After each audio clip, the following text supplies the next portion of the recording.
And in terms of the rest of the game, right? Primal Beast, a big problem for you, both the Storm and the Puck. So to me, it's looking more and more like it is gonna be a carry Nature's Prophet. Yeah, most likely. And maybe you want to send that Undying to the offlane. I mean, you have a strong enough lane for the Nature's Prophet to get his levels right, and you're going to be able to trade the tower with the Broodmother after. You just need somebody to mop up that Broodmother lane once she's taken down your tier 1 and she's properly settled in your jungle. You need something to take the pressure off of that lane. The Mirana's not quite it, but I'm sure we're going to see their answer on the next pick. Could be something like a Tide coming through or something along those lines. That'll be in the alley of Noticed, though. Noticed has played the offlane Nature's Prophet, so even though from the bans I'm thinking this is a carry Nature's Prophet, I still wouldn't be completely surprised if it is picked up in the offlane. Plus, it's a somewhat of a self-sustaining hero, can stay alone in the lane from time to time, and Mirana likes to move around. And also Mirana is going to be quite nice in the lane versus an Enchantress if it does come to that matchup.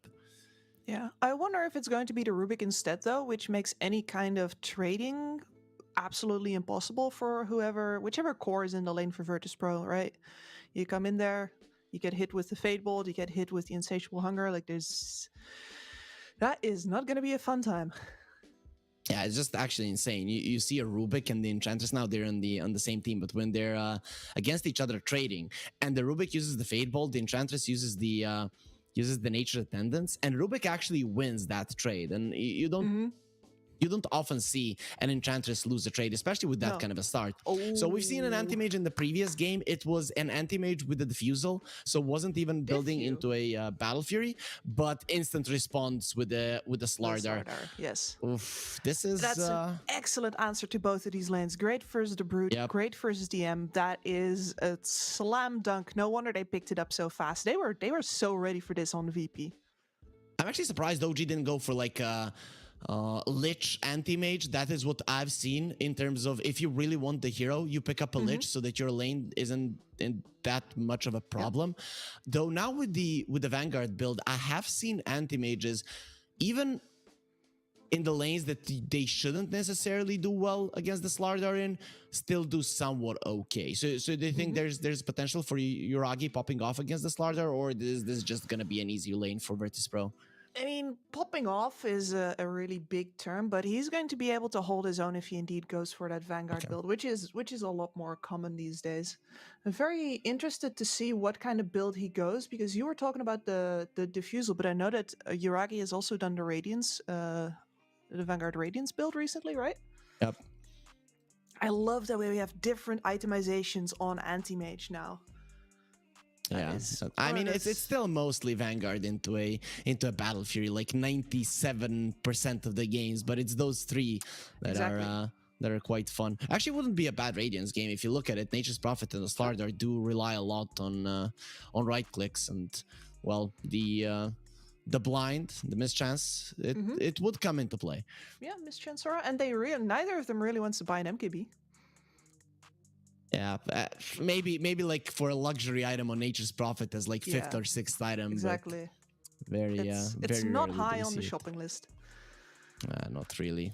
Not necessary, at least in most of the games. OG, they ban out the TA. I like this. TA would actually be okay even to lane versus the Broodmother, to be honest. Even once the spiders do come out, they will ban out the Tiny. I think that's protection for their supports right now, because Virtus Pro, they are missing on that killer, that murderer with that would be playing with the Mirana. So I like the Tiny ban. Yeah, like the burst with built-in mobility, right? Or like an early Blink Dagger. And it's interesting because a bunch of the heroes that they banned out to protect their Nature's Prophet, I now see as like, man, it would have been nice to have on your draft, wouldn't it? A Puck. Would have been would have been pretty hype. Yeah, definitely would have been. So what is left? Ember is not in the pool, Storm is not in the pool, Puck is not in the pool. Those are like the top ones, at least in Eastern Europe. Both OG and Virtus Pro do need their last picks. Are we gonna see like Invoker, a BZM Invoker here? That is decently possible, yeah. I do feel that they will lack straight initiation if they do that, but OG has not necessarily cared about that either. Like, they're very good at playing this more. Like, they're gonna run at you, but they're gonna do it pressure style instead of initiation style, right? Just auras on the Broodmother and walk at you kind of thing. I guess other common picks that are still open currently. I mean, we talked about the Death Prophet, she's open. We talked about no, DK is not open actually. Never mind that. He was very popular in Eastern Europe. I get why they banned it early on. Just so good on early on. Okay, I wasn't expecting that one. Yeah, I never would have guessed it. I'm gonna say it's a mid lane Magnus, right? DM is not gonna be playing this, is he? Yeah, that is. I mean, unless you are like, if you get a good or like a livable matchup right now, and you feel like, I mean, but they're all going Vanguard right now. It's like, oh, if you don't feel like going Vanguard, but everybody goes Vanguard, so he should be okay versus the Slardar. It's like, it's not a walk in the park, but you're not getting your face ground into the concrete either. And this is opening the possibility of that Diffusal Anti-Mage or that Radiance Anti-Mage even more. Magnus himself does a ton of damage with the Empower. It's just so strong on him, and the Kunkka will come. I'm loving this, really. It's a great counter to the Brood. It's a great counter to the Anti-Mage. Yep. It lanes well versus the Magnus as well. You don't have the highest of armors on this hero. This is beautiful. Definitely does scale well with the Corrosive Haze as well. Exactly. I really love this Virtus Pro draft as well. Like, they're going to have a lot of initiation from the Slardar Mirana combination. They have a ton of physical damage versus both the Broodmother and the Anti-Mage without going completely overboard on it, right? And the Kunkka also brings in some of that burst potential that we were missing, but I gotta say, I do foresee some trouble in like the early mid-game fights where, you know, if this Anti-Mage shows up with a Vanguard, if the Magnus has any kind of tankiness on him as well, they're gonna need to focus fire pretty hard on Virtus Pro to get their first targets down, unless they get lucky and they grab the supports, of course, in which case they go splat. Yeah, it does look that way. But, you know, you said you loved the Virtus Pro lineup. So you said OG, they could be pretty tanky in the early stages of the game. Is this their path to victory overall, early game? Tanking up? Yeah. Yeah. Is that the... I would say so, because this lineup that Virtus Pro have right here, they have pretty decent damage out of spells at the start, right? But then after that, it only scales with right click. You're not going to get any sort of extra spammability out of what you already have. You're not going to get any damage out of that. So yeah, I think that if OG tank up and start, like, if they have good lanes, they tank up, they start walking at them, this could be decently hard for Virtus Pro, because they have such a hard time actually getting the burst damage out if you don't grab one of the supports. You just experienced our blast off into the game immediately there, and the techies always takes us into these matches here at the Malta Vibe. So Virtus Pro versus OG, game number 1. It is gonna start. A bit of a different draft coming out from both sides. I guess OG with their picks kind of forced out Virtus Pro to go for something different, something that they haven't played all the time, but I think they're decently comfortable with it, so they shouldn't have any issues. And Gibbs, we might see a fight already top lane.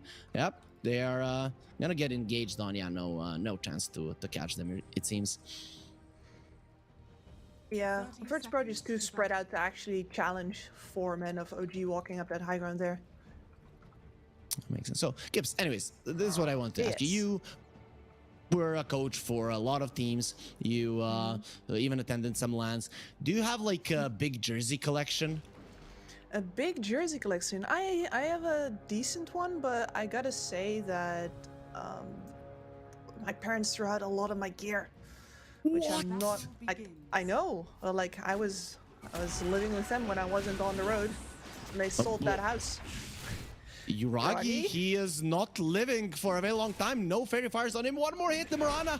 Nope, high ground misses. They do find him. He started off with the mana break despite just running in onto the runes. So he made a huge mistake there and will be going down. So anyways, the reason I was asking you about the jerseys, we have a jersey giveaway here during the Oh, very nice. Pinnacle Cup. So if people go towards Pinnacle Esports, their Twitter page, they follow it, they retweet the tweet, it is pinned there. So you'll see it pretty much explains everything. You like the tweet, you retweet it, you comment on it, which is your favorite team, and you become liable to win one of the jerseys that we're gonna be giving away. So you know, even you can get into it. Their kits to increase the your now not so big jersey collection. Exactly. I need new jerseys, man. Okay, yeah. And also the terms and conditions do apply. You have to be 18 plus, and now I understand why, right? Because if you're not 18 plus, the jersey arrives and your parents just throw it away. Like, why the hell would you do that? Yeah, or in my case, if you're 30.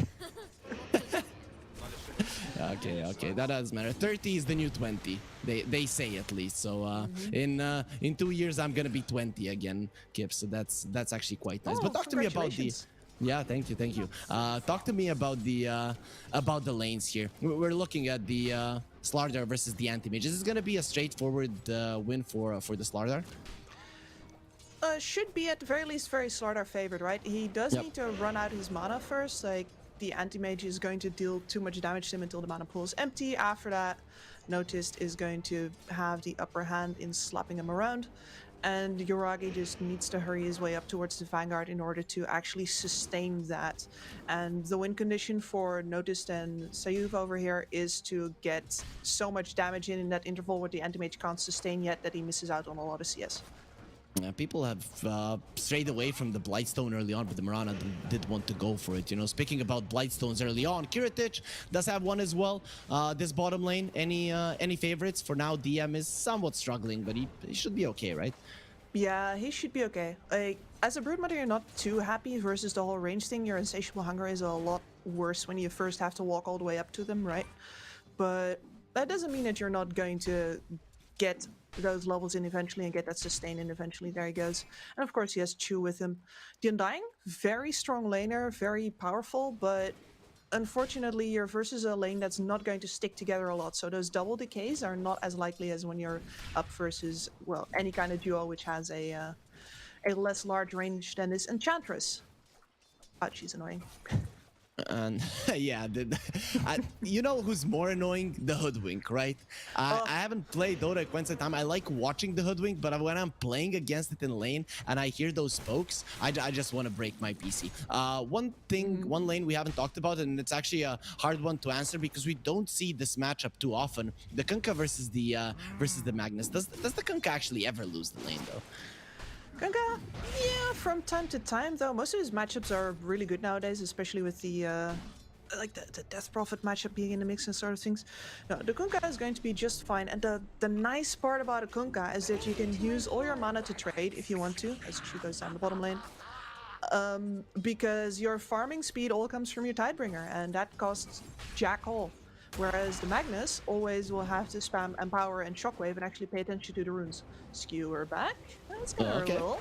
That's a big one. He's blocking him in. Of course, Kunkka is a very tanky hero. 2 bracers right now. He will X the Magnus, get away from me, and he will take him back. Still had the Fairy Fire, so this wasn't even close. And now we actually know how much you hate the Enchantress because there was 0 emotion. Yeah, and True dies in the bottom lane. Thank God. We don't want to see the Enchantress live. As the Mirana is getting low on the map, some Virtus Pro heroes are getting very low. But speaking of that, Yoragi, close to death, not close enough. Exactly, completely out of mana over on the Slardar, and suddenly the Anti-Mage really only tickles. Yeah, he does slow you quite a lot. I guess that's the downside. But Noticed doesn't seem to mind, and when the Blightstone kicks in, as well as the level 2 bash, that is a ton of damage on the Anti-Mage. Now Enchantress trying to kill the courier, will not get it. Does get the ghost though, so that's definitely going to be helping a little bit to keep the Undying away. So far, so good for Virtus Pro. They get 2 kills, but in terms of farming, OG are still doing relatively well here.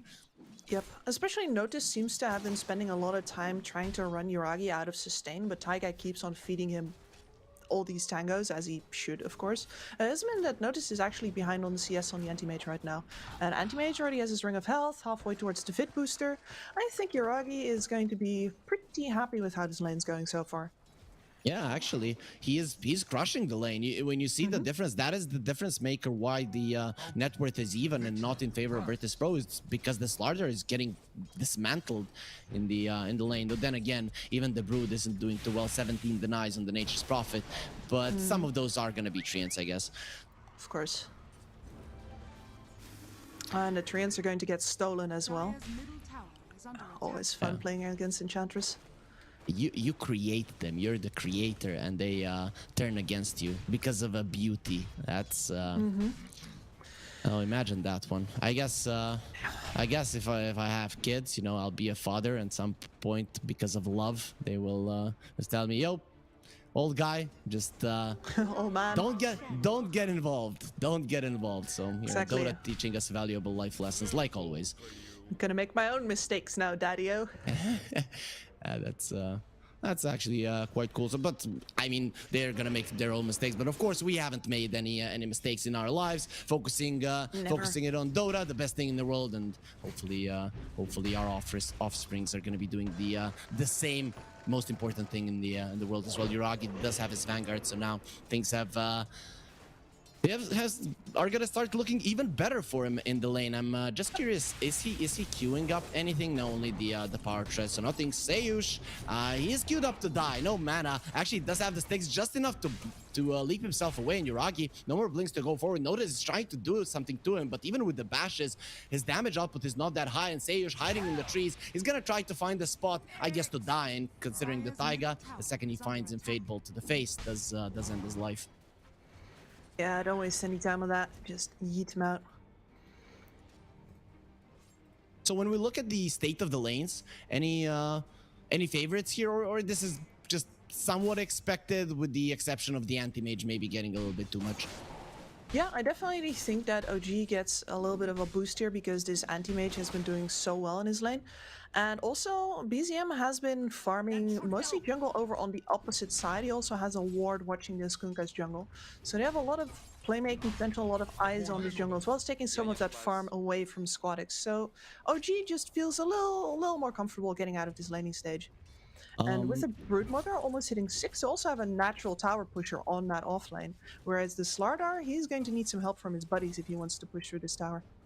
Yeah, I guess a trade for Virtus Pro would be the best thing if the Nature's Prophet can rotate. BCM is working towards the Meteor Hammer. Actually, he does have it. So I've seen this from Davai Lama when he plays an offlane Magnus. I expect a little bit different something.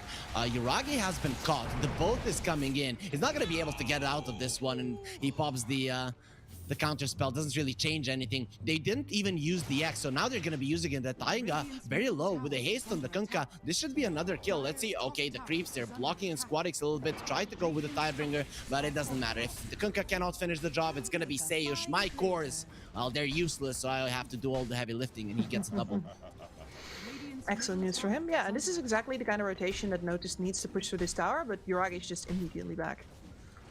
But look at the mid lane. BZM has taken the tower down. This is what happens. You're like, oh, the Magnus is not the fastest of pushers. Well, guess what, bro? He does have a Meteor Hammer, so your mid lane tower is gone. I think it's a phenomenal item with how it changes the mind games of how you can move on the map. And now you've traded your mid tier 1 tower against nothing. Sure, they're trying for Yuragi again on this top lane, but I'm not sure if they actually have the sustained... Well, never mind with waiting for the X. Oh, that was close.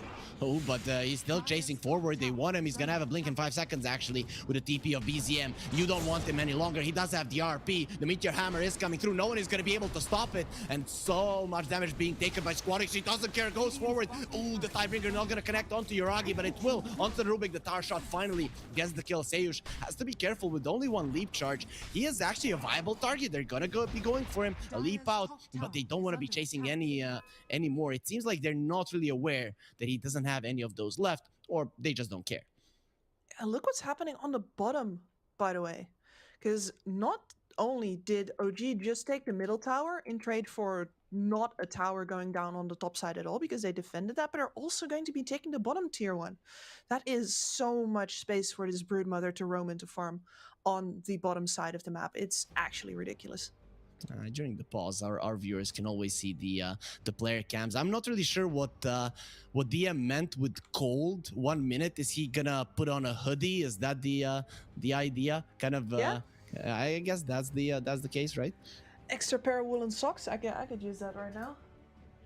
Yeah, okay. Be sure to get those on. And while Kips and DM are getting their better clothes, they didn't prepare for Dota. It seems like, though, it doesn't really seem like a thing you prepare for with better clothes. You guys can use this time to go to the pinnacle.gg/welcome website. We have a promo code ready for you, Cup23. You can double your first investment for up to $100, and we definitely do advise you to bet responsibly. The terms and conditions do apply. You do have to be 18 plus.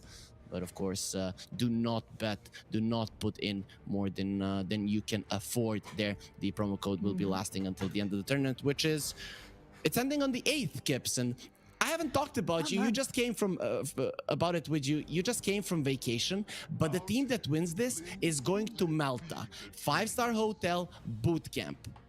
That sounds really cool. That sounds phenomenal, dude. Like, between the food, right, and the weather, and the fact that you, like, you know, after scrims you can just go down to the beach, I imagine. Oh, give me that. All the bootcamp locations I have been have always been like in towns somewhere deep inland, and you go outward and like you can take a relaxing walk to the nearest kebab shop. I'm not knocking the kebab, by the way, but the beach is a little bit over kebab.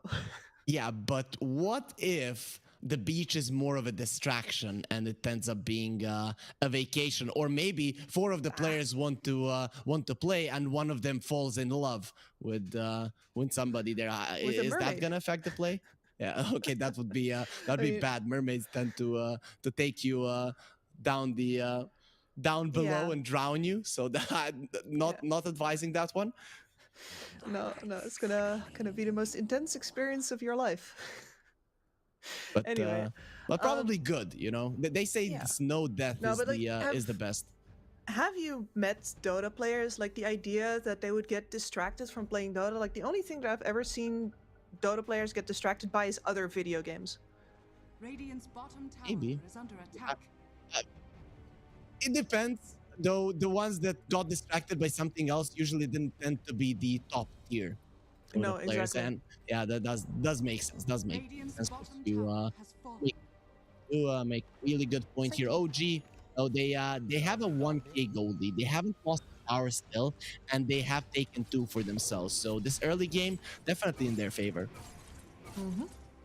The only thing that's not going that phenomenal for them is that they're lacking a little bit in the levels department over on their supports, but their core is looking really good there as well. And now that bottom tier 1 tower is down as well, I think we're going to see this gold league tick up unless Virtus.pro can do something right now to break open that map in their favor. So what's the play for Virtus.pro? Do you have to all in on the top lane? Does this tower have to fall? Yes. Yeah.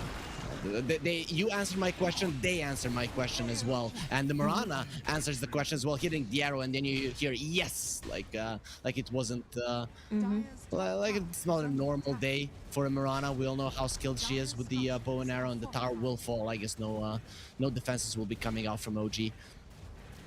No, they're completely fine. They're seeing 4 heroes on the top there. They're getting a lot of information out of that. That means that now they're spreading out and getting levels and gold onto everybody, which feels really good. And they're going to hold the line here.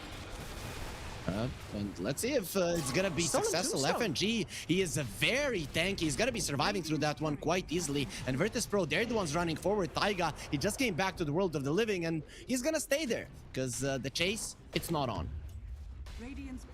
Nope, but the pressure is, since this anti-mage does not have a Battle Fury yet and is not even close because of the Vanguard base. Is that an RP I hear? Yep, and it's a kill on FNG.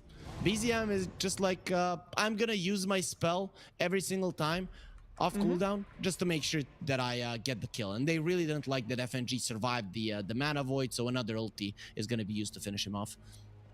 Yeah, and it sort of indicates that right now they're not really looking to create any openings for themselves. They're just, you know, if you give us a kill, we're going to take it from you. Thank you very much. And then we're going to go back to farming, because really this Magnus just wants his blink dagger before he goes out and does anything on his own. It's going to be very dangerous once he gets it, given that the mid lane tower is down. Danger, Seush. Well, he laughs in the face of danger, ha ha ha, and just leaps himself away, riding that lion.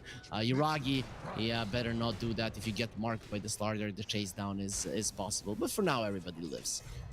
Yeah, did not get the D ward over on Sayush though, so they'll have to work around this little pocket of OG vision for now. So we're seeing those towers fell. OG took them, but other than controlling a slightly bigger chunk of map, they haven't capitalized on getting kills. Is that where the Blink Dagger of the Magnus comes in? It is, yes. Like with these pickoffs, you always need dark space on the map. You need a way to capitalize on the fact that they're further away from their towers. The backup can't come in. They might not have vision, etc. As youch, that's a lot of damage onto Taiga. Boom goes the dynamite. He's gone.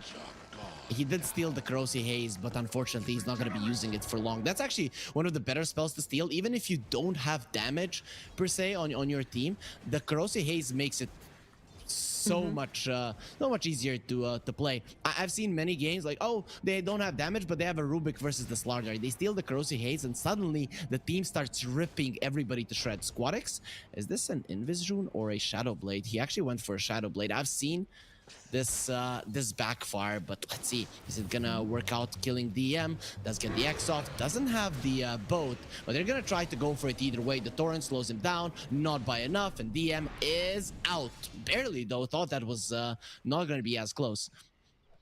I like this SB pickup a hell of a lot though, because this means that they'll actually have some extra burst damage. We were talking about how hard it was going to be for Virtus Pro in these early fights to actually deal enough damage without bringing the entire team, you know, because that's one of those things. Sure, you can deal enough damage if you bring 5 heroes, and OG are going to give you a thumbs up and outfarm you. So they needed more damage. I like the gamble on the SB instead of the BKB. Yeah, you know, my experience is coming from, I've seen so many times, oh, I love the Shadow Blade, or I love the drums on the Primal Beast, let's say, and then their BKB is delayed, and just 2 minutes before it should come out, they start losing the game and they can't get it. So I guess I'm just afraid of that happening. But yeah, in general, the Shadow Blade does seem like a good pick-off item, a good way to move around the map, go for DM, be annoying to him, do the extra damage, but we'll see if it does work out. Actually, considering how farmed he is on the Kunkka, he is gonna have that BKB in no time. Yeah, but as you say, it's always the last 2 minutes. I used to have that with back when the Lina mid was a thing, with the Linas who would go Yules first before their BKB. Like Yules BOT's BKB, it was always 2 minutes too late and they would be losing the game in exactly that moment. It's just insane how much those small timings can make a difference. Virtus Pro, they didn't want to catch the anti-mage. It's not going to be successful. Hiragi does get himself away. Squadix continues to farm incredibly well. I have to say, OG, I think they need to be a little bit more ahead in this game. If you go towards the later portions of the game versus a Slardar, you're not going to have a fun time. No, and that starter is going to enable them to take a nice and early Roshan. That said, Notice is not having a great game right now. He is in fact most of the goal difference between the two teams, and they haven't been able to leverage him into any kills just yet. He also doesn't have his blink up yet. We're going to be waiting for that for about a minute more still. So he currently produces not a lot of threat and not a lot of damage. I've seen Slardars skip the Mask of Madness and go for a Blink Shard. I think this could have been a viable build in this game, but Notice does want to be a little bit more relevant in smashing people down. You get the Roche, but this bottom tier 2, it is taking a solid amount of damage, and it will actually fall. So I'd say that's a nice trade for OG. Very classic, but yes, absolutely. That just needs a little flick of the wrist, right, and it topples right on over. Actually, FNG is just going to take it down, does not succeed. Unfortunate. What was happening with his damage? He was punching it. It looked like it didn't have any HP, but just wasn't enough. But that trade used to be a lot more common, Kips, when we didn't have this AoE glyph thing. Chu gets caught. Did he make a mistake with the Kunkka? No, not really, but still killing Chu, not gonna be that easy. He's not moving, so you have all the time in the world and no one is really coming to assist him. Kunkka, oh, nope, he can't do it. He just can't do it. Couldn't make himself go for that one. The zombies, on the other hand, they don't care about beauty. FNG is still going forward. Kunkka now, are we doing this? You are not doing this, but Kiritich, well, he does have some attack speed items compared to the Kunkka, who pretty much has none, so he will be able to hit her and finish her off. Yep, and that leaves Notice a lot of time over in the triangle, which is showing where their priorities lie. They want to scale with all three of their cores, and it means giving priority farm to the Slardar right now, while the Kunkka is running after a Magnus arrow combo. Yeah, and with the Nature's Prophet coming in, they're gonna try to save him there with the Guardian Grease. BZM lives. He does have a ton of armor under that tier 119 to be exact. And now looking towards Kiritich, he does have the Aegis, so this is not the easiest kill. Stolen Corrosive Haze. So we talked about how much damage it's actually gonna bring to the table. But the Slardar, he does show his Blink Dagger, but just to get RP, the Starstorm is gonna be dropping. But look at that Mana Void getting 2 kills. Yuragi is gonna get a third one. Give me all the gold. The Anti-Mage's dream, and the only one surviving is the Kunkka. Didn't even get the boat off, and it seems like the rum was gone, meaning that Virtus Pro, they will lose 4 of their heroes. What a disaster. Yeah. Yeah, and I love BZM's decision making there, right? Because you can see Virtus Pro spreading out. They know that BZM, sure, he's low, but he's got a Blink Dagger, he's got an RP, he's going to come back in if we group. So they stay nice and spaced out. Nobody can get caught in the same RP. So what does BZM do? He picks up one of them, skewers them towards the other. Voila, 2-man RP. Sucks to be you. Yeah, it definitely does. I can't help but feel it would have turned out better for Virtus Pro if they just chased BZM. Yep. Because then you don't have that threat hanging over your head, and you can just actually group and focus fire, which is something that we've spoken about. They need to do that. Yeah, they definitely do. There are those Guardian Greaves at the last moment from DM. I guess Virtus Pro, they already started backing off, and then they just let it go. They thought they couldn't have it, and they might have been right. Now OG don't have the RP, but Virtus Pro, they don't feel the confidence to go forward. No, they don't, and that means the clock is ticking. This anti-mage is going to have the Manta style finished up pretty darn soon. And that's where he's going to become proper involved. Squadix, no boat right now. Look at the impetuses, they really hurt. You would need that boat to mitigate the damage. The arrow will not connect. And Taiga is taking some damage, but he's turned into a zombie as well. In the end, well, zombies, they're dead too. DM, the TP in without any mana. So now he's gonna be bashed up. This time around, OG, they don't have enough heroes to survive. He does have the Guardian Greaves. It is not enough to live, and Squadix gets himself a double. Virtus Pro, they haven't lost anything. They will lose FNG right now, but for a really big kill as well. With the arrow connecting, you don't move, you just die. Virtus Pro, they get themselves another. This time around, it is a 4-for-1 in favor of Virtus Pro. Virtus Pro showing their teeth there. Beautiful patience from Notice, making sure that he can jump in at the moment where he guarantees that they're going to get both support kills, and then without the RP, the utility is supremely lacking on OG. They don't have the playmaking capabilities to do anything against just getting clicked down. Yeah, so the torrent was stolen, if I saw correctly there. So not the biggest of spells, but definitely good to have it a little bit to outpush the waves. Only 1k gold lead right now for OG, close to 2. But the Anti-Mage did get himself towards the top of the network chart. Is this lead for the Anti-Mage enough to actually win this game? We know 25 minutes to 35, that's usually when the Anti-Mages pop off. Yep, but that is if they're like really far ahead, and also if the enemy team has been panicking and chasing him around. Whereas Virtus Pro have really been taking their time farming, right? The anti-mage is just being chased on the net worth by Squadich and Kiritich. And even this Slardar, sure, he's trailing behind, but he's not doing that badly compared to the enemy cores either. So I feel like AM is going to need a couple of better fights in this. He is going to try his luck though, but there's the BKB. Well, literally trying his luck, yeah. You can't be that lucky. Oh, Yuragi, he gets out of the boat. A bit of a mistake, but Notice is still going to be chasing him. Hello, laning buddy, and goodbye. Taiga is going to be next on the menu. Once he's marked, the kill will be easy. The damage is going to start coming through, and this Rubik will not be surviving. The top lane duo of OG gets destroyed by the offlaner of Virtus Pro a little bit later, but he does get his revenge. And I gotta ask, why is Jiragi jumping in there when the backup is most likely not coming? Everybody else is farming on the other side of the map. They're waiting for some timings, right? The Halberd is flying in for the Broodmother right now. We've got just finished off a 4-staff over on BZM, right? So yeah, I understand why the anti-mage is the one to make contact with the enemy, but like making contact and keeping their attention is not the same as just blinking in on an AM without any backup. That felt rash. I think the idea was, okay, I can burst down a Kunkka. Well, this is one of the tankiest heroes in Dota, and he has a BKB. If he gets it off, you're not killing him. So, overextension for sure. Punished for sure. Virtus Pro, they get a tier 1 on the bottom lane. Now they're quite happy with the state of the map as well, and they're the ones in the lead. That I don't see that stopping too much. OG, even with them having the anti-mage, dealing with the lanes against the Nature's Prophet isn't easy. No, exactly. And this Broodmother, like, sure, you can buy some nice items on her. She's always going to be farming, right? But she doesn't actually scale as deeply as the other cores do.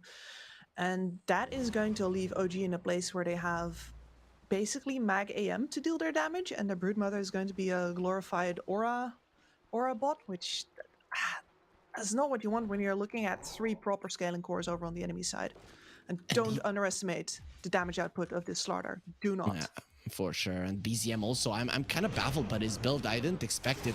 The bash onto Chu, the kill onto Chu. Squad X, he cuts him down. Only 1 hit is needed to finish the job, and now the chase is on. OG, you better get yourselves out of this one. Whoever gets X'd is just gonna be a bonus kill. Squad X doesn't feel confident enough to go towards the other side of the map, but claiming the triangle, it does seem quite nice. But yeah, I want to talk a little bit more about this BZM build. Like, you're putting a lot of your faith into an anti-mage versus a Slardar. At every point in the game, Jiragi is gonna be vulnerable. Yeah, exactly. If he ever gets into the straight up clicking battle, he's going to probably lose it. There's really not much you can do about that. So why didn't BZM go for a bit more of a I'm gonna crush you more build? Damage. Yeah. I'm not sure. I think they were expecting to do the whole anti-mage rolls them up right now combo. I don't think they actually realized how much farm they were giving Virtus Pro and how much farm Virtus Pro was giving each other throughout all of this. And Virtus Pro now almost 70% win probability. OG with the smoke. They're gonna try to equalize it here. And jumping onto the high ground. They are claiming themselves a good position, but Virtus Pro... Just triple BKB on VP. Ooh, This does that's a not big feel one. good. COG, you need the big RP. BZM, a lot of it is riding on you. No pressure, buddy. No pressure whatsoever. Okay, he crumbled under pressure because he's gonna die. And now the chase is on. The Gleipnir is gonna be connecting onto the Rubik. Taiga is on the high ground. And he will be dying fairly soon. The tidal wave stolen doesn't really do anything, as Chu is gonna be another bonus. The supports of OG, after their Magnus has died, they have been left on their own, which only means death. And I'm talking about that triple BKB as if most of them are going to get popped, but it's only noticed this time, and that leaves VP with plenty of support behind any kind of offensive action. You got BKB on Curatage, you got BKB on Squad X. Yeah, they can just walk forward and take whatever they want here, and I do think that what they want is going to be Roshan. They've scouted it. I'm looking at this OG lineup, and currently the only item that I see that can make a mistake, that can make a difference, sorry, is the Abyssal Blade of the Anti-Mage. It's getting close to it. If that doesn't work, I don't know what will. Like, maybe getting a Hex on the Broodmother or the Mag, but that seems a long way off. How is DM looking in terms of gold? Okay, he's thinking about the Wraith Pact. Okay, Wraith Pact is okay. And you are dealing with physical damage, so it makes sense. The thing is just that because you don't have any damage, I don't think Virtus Pro minds walking over to the Wraith Pact and just slapping it around a bunch. So Radiance over on Squad X right now. Boy, it's not only the burn, So you know, the farmed. constant constant output, but that's a lot of right-click damage as well. The Tidebringer is gonna hurt. Yep. Yeah, that Shadow Blade, I know you didn't like it and you had good reasons not to like it, but with the farm priority that they gave him, he has been looking on fire this game. 6-1 and 8. Easy Katka. He's very happy about it. Taiga gonna be revealing his positioning. He did steal a spell there. Let's see if he is gonna be punished for it. How good are you at surfing, Taiga? Seems pretty decent at it, but After it, he will probably be going down on the other part of the map. Chu dies as well, so the supports of OG, they are Dire's safe top tower is nowhere. under attack. Dire's top tower has fallen. And now 10k gold lead versus an anti-mage who is dangling at third on the net worth.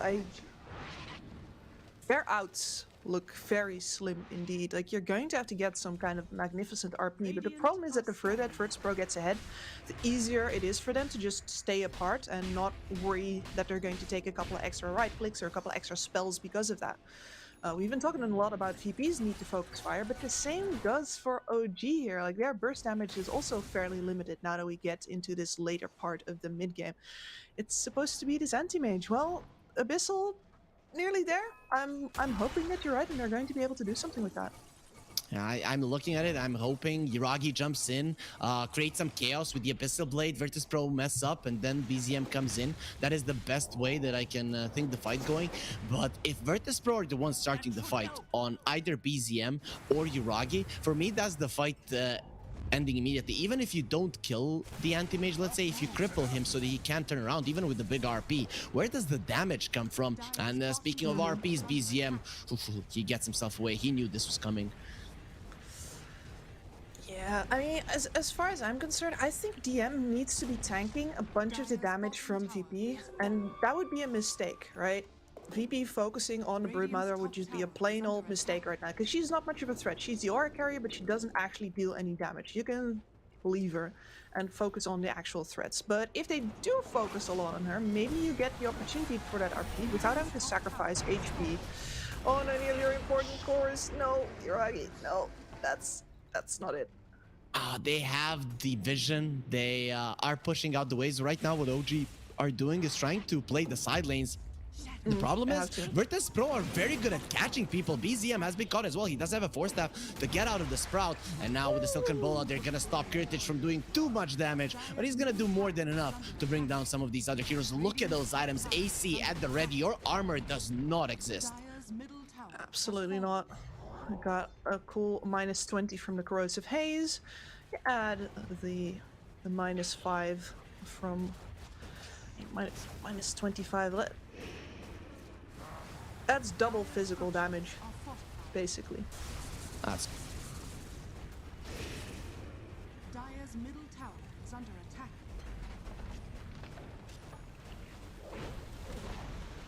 Dire's middle tower has fallen.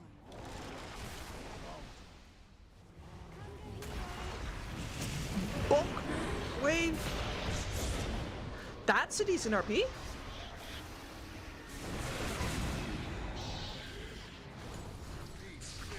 There was just no follow-up. Look at this anti-mage. He's just getting bashed. That's GG. Yep, you just call it right there. Oh, that sucked for OG. Because they did get that opportunity, right? They did get that RP, but the anti-mage was not ready to follow up there. If you get a possible follow-up there, if he is there with his cleave damage, maybe you can make sure that the Magnus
keep it cool, they out-farm, they push back, and then everything's on Yuragi's shoulders, and that's really not where he wants to be.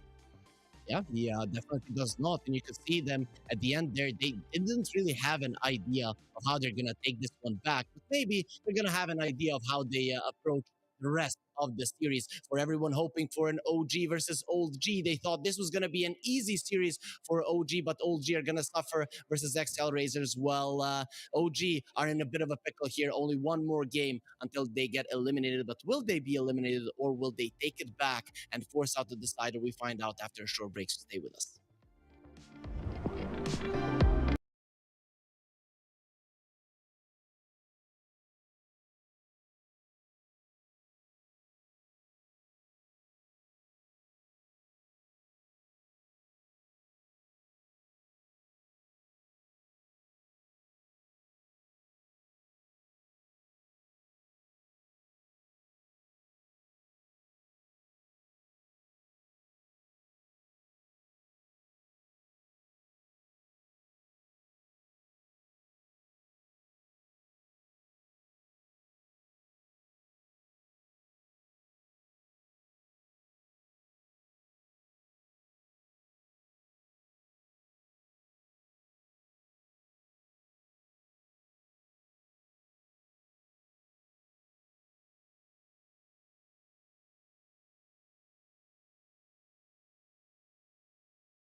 such humble beginnings.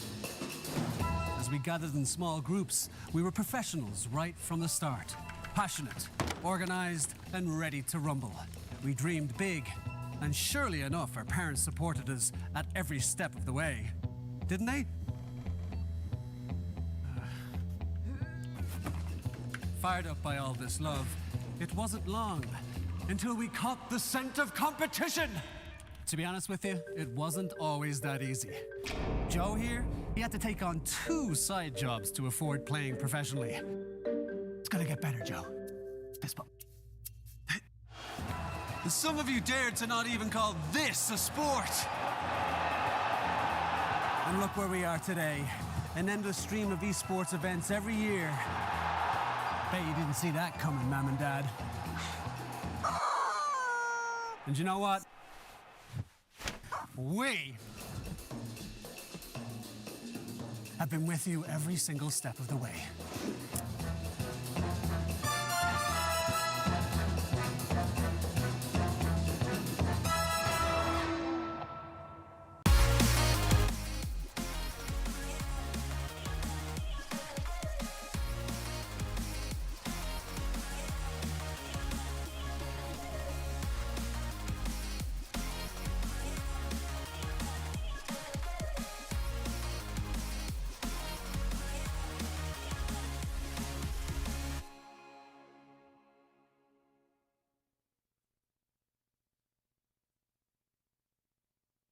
Dream of working with people you watch on screen. Exclusive esports opportunities handpicked just for you. Candidate profile to raise above competition. Let 10GG handle routines. Make a step towards your dream today.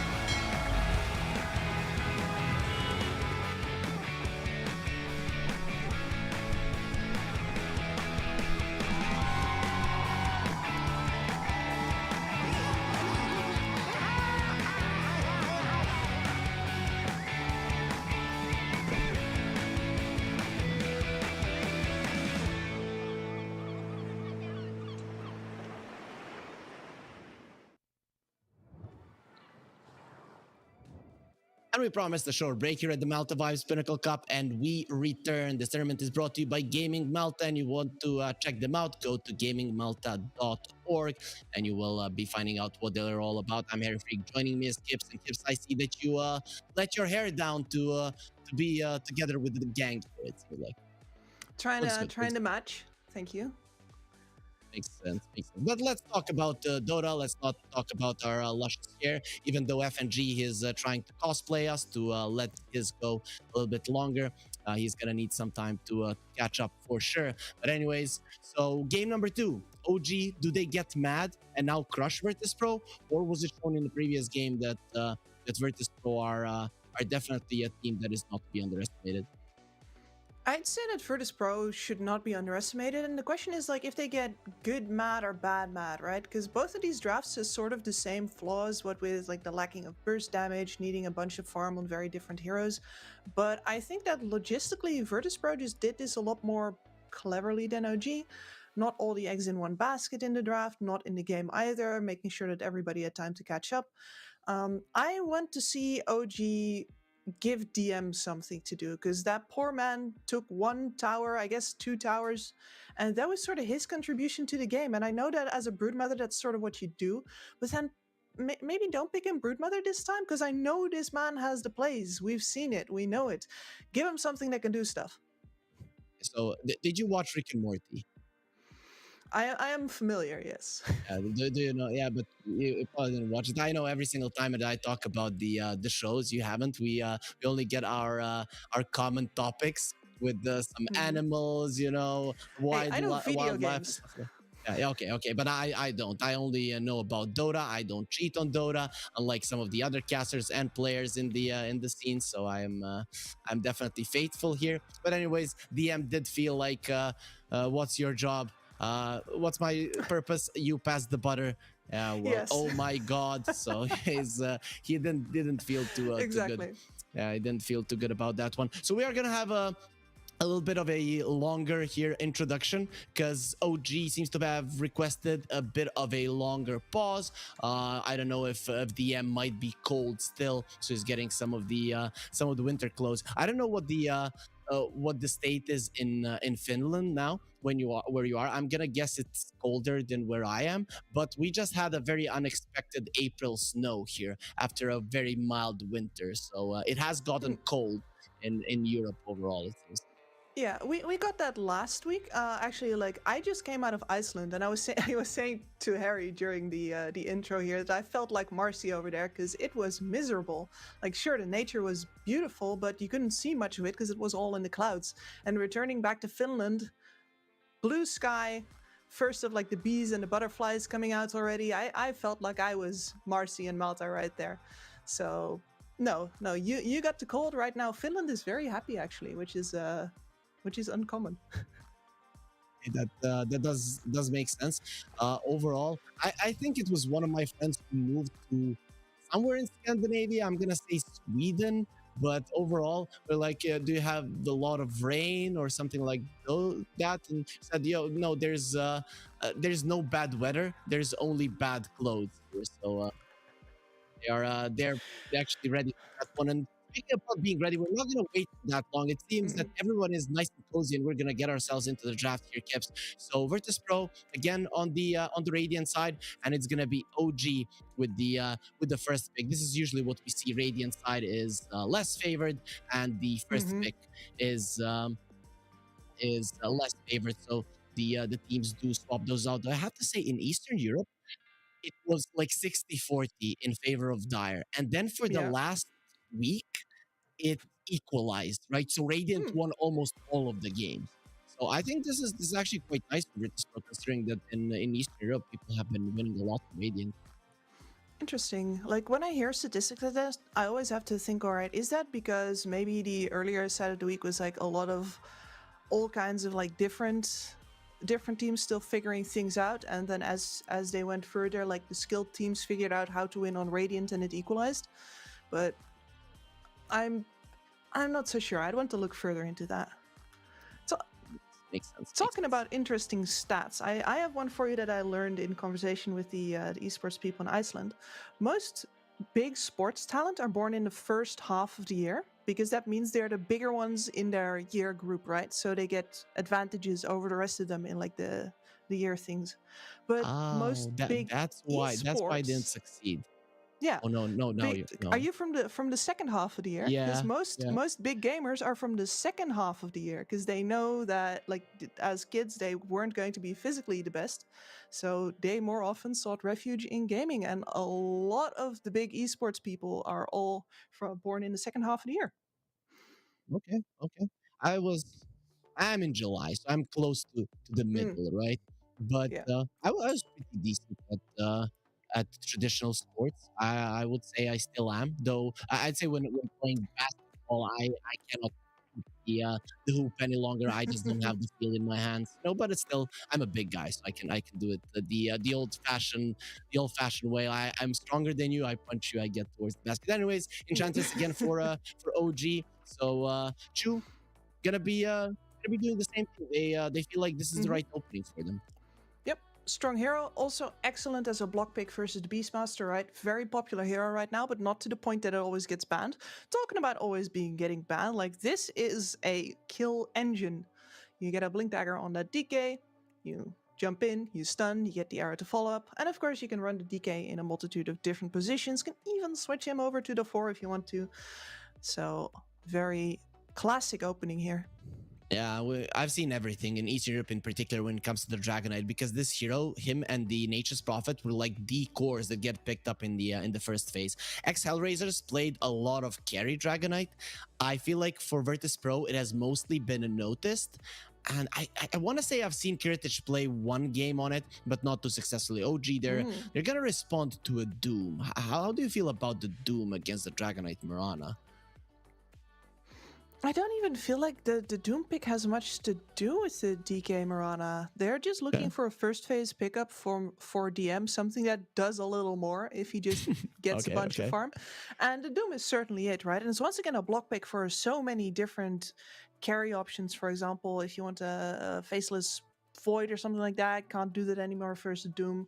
None of the Slark Morphling options cut it anymore, although they do take the Slark out. Again, interesting enough. That must be respect then. It has to be, though. Sometimes when I see the Doom onto a Slark and you run into the trees, it's actually quite tough. Because the Shadow Dance does kick in. You're faster, you heal up, and the Doom doesn't do much. So maybe that's one of the reasons they don't want to be playing against it. I think you're right. It's also but just anyways. a very annoying lane versus any melee offlaners, right? That is true. Doom is kind of fast. I've seen Dooms eat the Cobbled creep, so they have the speed aura. And then you use the Scorched Earth. You're so fast, you're running circles around the Slark and you cannot attack you. It's actually dumb. It's very funny. And I think Slark deserves it, to be honest, because normally he's the one doing that. Yeah, true. Virtus.pro are taking their time with the first ban, and it is going to be a Death Prophet. You mentioned this hero quite a lot. Considering that you did do a lot of South America, was there a lot of DP there? Not necessarily a lot of DP, but the teams that favored it really heavily. It was a first ban versus EG the entire time, just because you absolutely cannot deal with the flexibility that they have on that hero. And of course, Whisper is going to absolutely destroy your safe lane with it, no matter what you pick. Yeah, he's kind of an unfair advantage in a team. I feel like, not allowed to be that good. Exactly. I will fight people who say that Whisper is not in the top 3 offlaners in the world. So if I would say it right now, even out of I'll get on a plane again. Out of fun. Okay. Considering that you have already showcased that the plane trip doesn't fatigue you whatsoever, I'm not gonna take that chance to be punched in the face by somebody who's currently many miles away. So okay, Kips, Whisper is top 3. I'm sorry if I even gave any kind of an impression that I don't think that way. But both of the teams here going through their reserve time, chewing through it. Is it really hard to actually get the bans out right now for both teams? Do you see any clear heroes that you wouldn't want to play against? Honestly, all that I can see you doing is protecting your prospective offlaners, and maybe if you already have an idea for your carry pick, you take out something like that Death Prophet. You could take out a couple of the other really big flex picks, right? You can think about, for example, the Primal Beast, who's very hard to place. But otherwise, yeah, it's hard. See, this Baden ban here, for example, makes a lot of sense because they've taken out the Slark, which is a bad carry matchup for an Abaddon, or good if you're the Slark, depending. And because it can, of course, take off the arrow combo, immediately dispel the stun. So they are protecting their playmaking capability here, but it's not easy to determine, like, because this is an Abaddon, right? I'm not sure how much Abaddon has been played in this tournament or in this region, but that does not feel like a great ban since it's such a niche pick still. Well, not too much, but definitely does make an appearance from time to time. Also as a flex pick, I've seen it in safe lane. I've seen it in off lane. It has been played in it was played by Nightfall. Yeah, but he literally plays a carry role from the off lane, so he doesn't count. Yeah, okay, makes sense. OG, they're gonna be banning out the anti-mage. The Nature's Prophet is still in the pool, so I wouldn't mind if OG go for that one, even though Dragonite lanes well against it. I've seen the just sheer map presence of the Nature's Prophet be a problem to a Dragonite. Yeah, because the DK is a pretty unmaneuverable hero, right? You pick a lane and that's where you're going to be shoving this tower, and your team comes to you and joins you in the push. And if you go to the other side of the map, it takes a long time to shove waves out and be a threat again. So you can't ever take your Dragonite back anywhere, really. And it means the other heroes have to respond to this Nature's Prophet if you don't want to slow down. Yeah, this is a prep pick for that NP. This is right. If you want it, we already have a support in place that can hunt you. Now, Makes do you dare? sense. Makes sense. And the two supports here, actually, now you don't have to rely only on the Dragonite Blink stun for an arrow because you have a Clockwork to set up for that one. I like it, right? Doom can be very fast. Enchantress builds into a 4-staff, but before she has it, the Clockwork is a problem. I really enjoy this. And that's out of the left field. Okay. I've seen the Bloodstone Zeus become more and more popular. So I'm kind of hoping to see that. You know, you get 1 HP, you pop the Bloodstone ulti, and you just crush it. So I'm hoping that does happen. And this is also a deny pick because they pick up a Terrorblade, and Zeus would be great against it. Exactly. And so Morphling is out, Drow is out. That's you got to go Ember immediately here, because how many of the other classic TB counter picks are left now? Not really sure. I mean, Ember is okay, right? Yeah. But he is kind of in trouble already versus the Doom. So I'm and the Ench as well, like buy Flame Guard immediately. True. Morphling is out, Drow is out, Anti-Mage is out, Slark is out. Is there really anything like a Monkey King out as well? Yeah. No, and that's where you go towards, like, okay, I'm going to pick an Ursa and I'm going to be A, be faster, and B, hope that my BKB is still on by the time he really wants to Sunder. This is not looking like an easy one for Virtus Pro. I guess the minus damage for Dragonite is gonna help throughout every part of the match. Maybe you just make sure that the Terrorblade isn't doing as much. But when you look at damage for OG, it's definitely not going to be an issue this game. Whenever you see a Zeus, if he's alive, he kills you. Yep. And he is going to be winding down those BKB timers that are going to be so necessary in the fight of these melee heroes versus the Terrorblade. Yeah, Sniper, just get all the ranged carries out of here. Why don't you? Anything else, right? Because you cannot pick a Luna. I've seen Luna with utility items do well versus the Terrorblade, but usually it does not. Oh, Arc Warden. We've seen one played by Old G, but I've never seen Virtus Pro play it, so I'm gonna say it's not up in Kiritich's alley. Yeah. I mean, listen, it's a very good matchup. It's just that Arc Warden's ass. True. And it's a specialist hero as well. It's specialist hero? Okay, how about PL then? Not a specialist hero? Versus a Zeus? Yeah, okay. It's all fun. Bad. No, it's all bad no matter where you turn, isn't it? Okay, listen to me. Yes. Carry Dragonite with the Radiance and you get an offlaner that deals with him. Okay, so Underlord or Timber? Either would be good. Yeah, I think that would actually be a solid one. Though I have to say, last time I saw Virtus Pro play the Dragonite, I was in a carry position. I was not impressed. But I think that might be the best approach. Yeah, I think that you're right here, but it doesn't feel good. Let's see. 55 seconds there. The Nature's Prophet got banned out. I think that would be nice, considering the Toji, other than the Terrorblade illusions, their ability to deal with the side lanes wouldn't be that great. You can send this use, but much more you would like to have him in the fight than somewhere else. And imagine if he's just somewhere else split pushing the key, he's going to be an easy target for the Clockwork himself. So that would be a problem. Virtus Pro, they banned out the Rubik. They need to get rid of one more support, some damage dealer. If OG was an Eastern European team, I would say Techies, but not sure what is left. Like a Snapfire doesn't seem too bad. Snap seems pretty dang good. I like the Snap. Damage, disable, extra leap out of the cogs as well. The Skywrath Mage is solid too. You know, extra silence for the Ember Spirit, making his life miserable. You don't have a lot of stuns, but you have the slows, and that should be good enough for the Mystic Flare to come in handy, plus the bonus damage from. It is gonna be a tiny. Okay. Yeah. So amping up the burst potential. getting some proper initiation in as well, because they have all of the vision on this lineup, right? It's going to be fairly easy to know if they can jump or not, and if so, who to jump. But Ooh, they didn't have you know jumper what yet. Virtus Pro plays? They play a Dark me. Seer. They play a Dark Seer. This is a killer Dark Seer Oh. game. This is a rather nice DS game, isn't it? And you can get like DS Clockwork, DS Ember Spirit. Oh boy. Let's go. Let's go. And still, it's going to be a Dragonite Rana. Yep, there it is. All of the points. There it is. Nice. Oh, I think Virtus Pro won this draft here, Kips. I think they're actually on a good good path to win 2-0 versus OG. Oh, but that feels. Oh.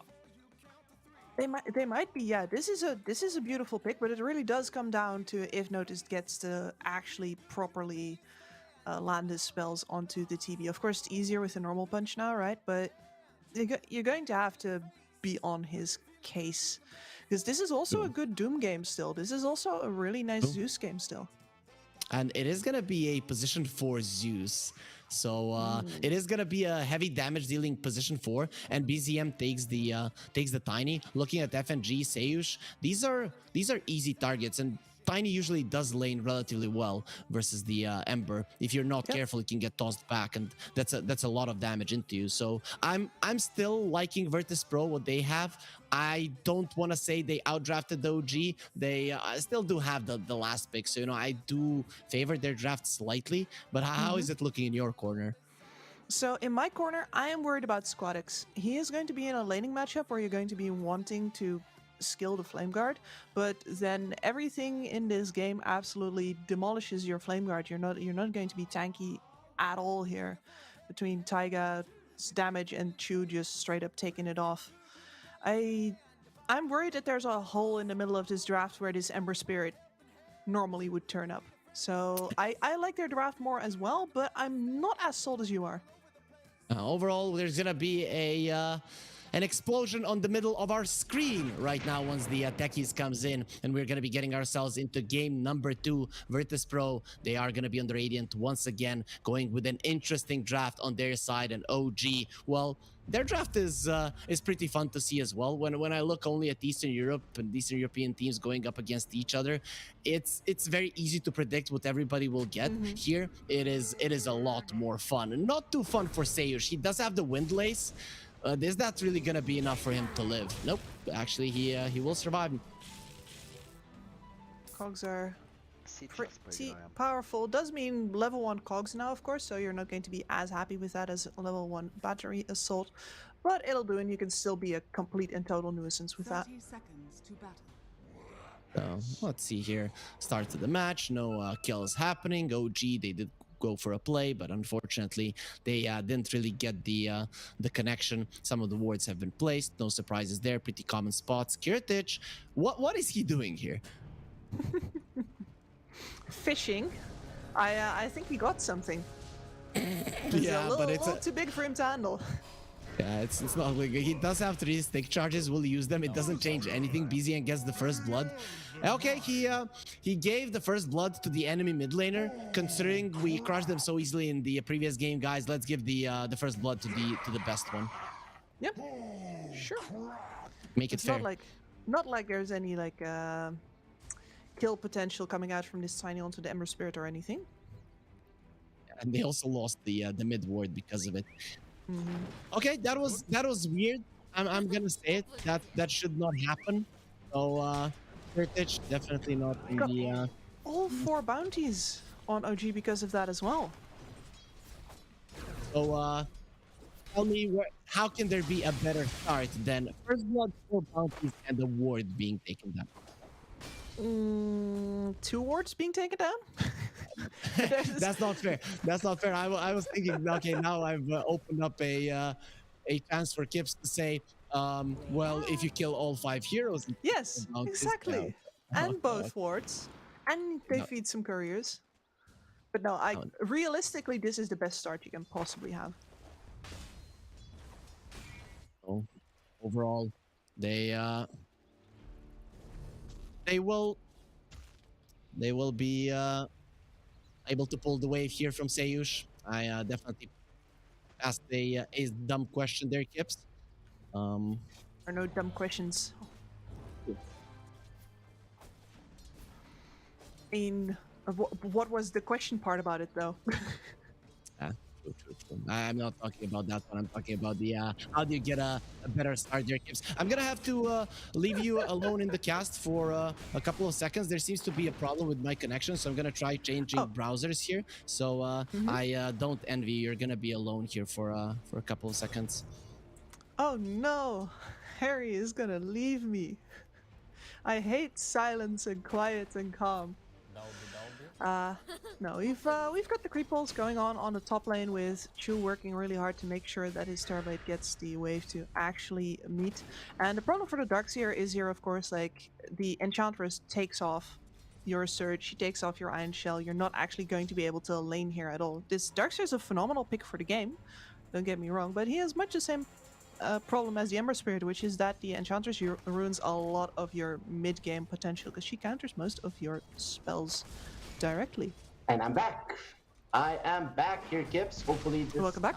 This does fix the issue, and we'll see if that is going to be the case.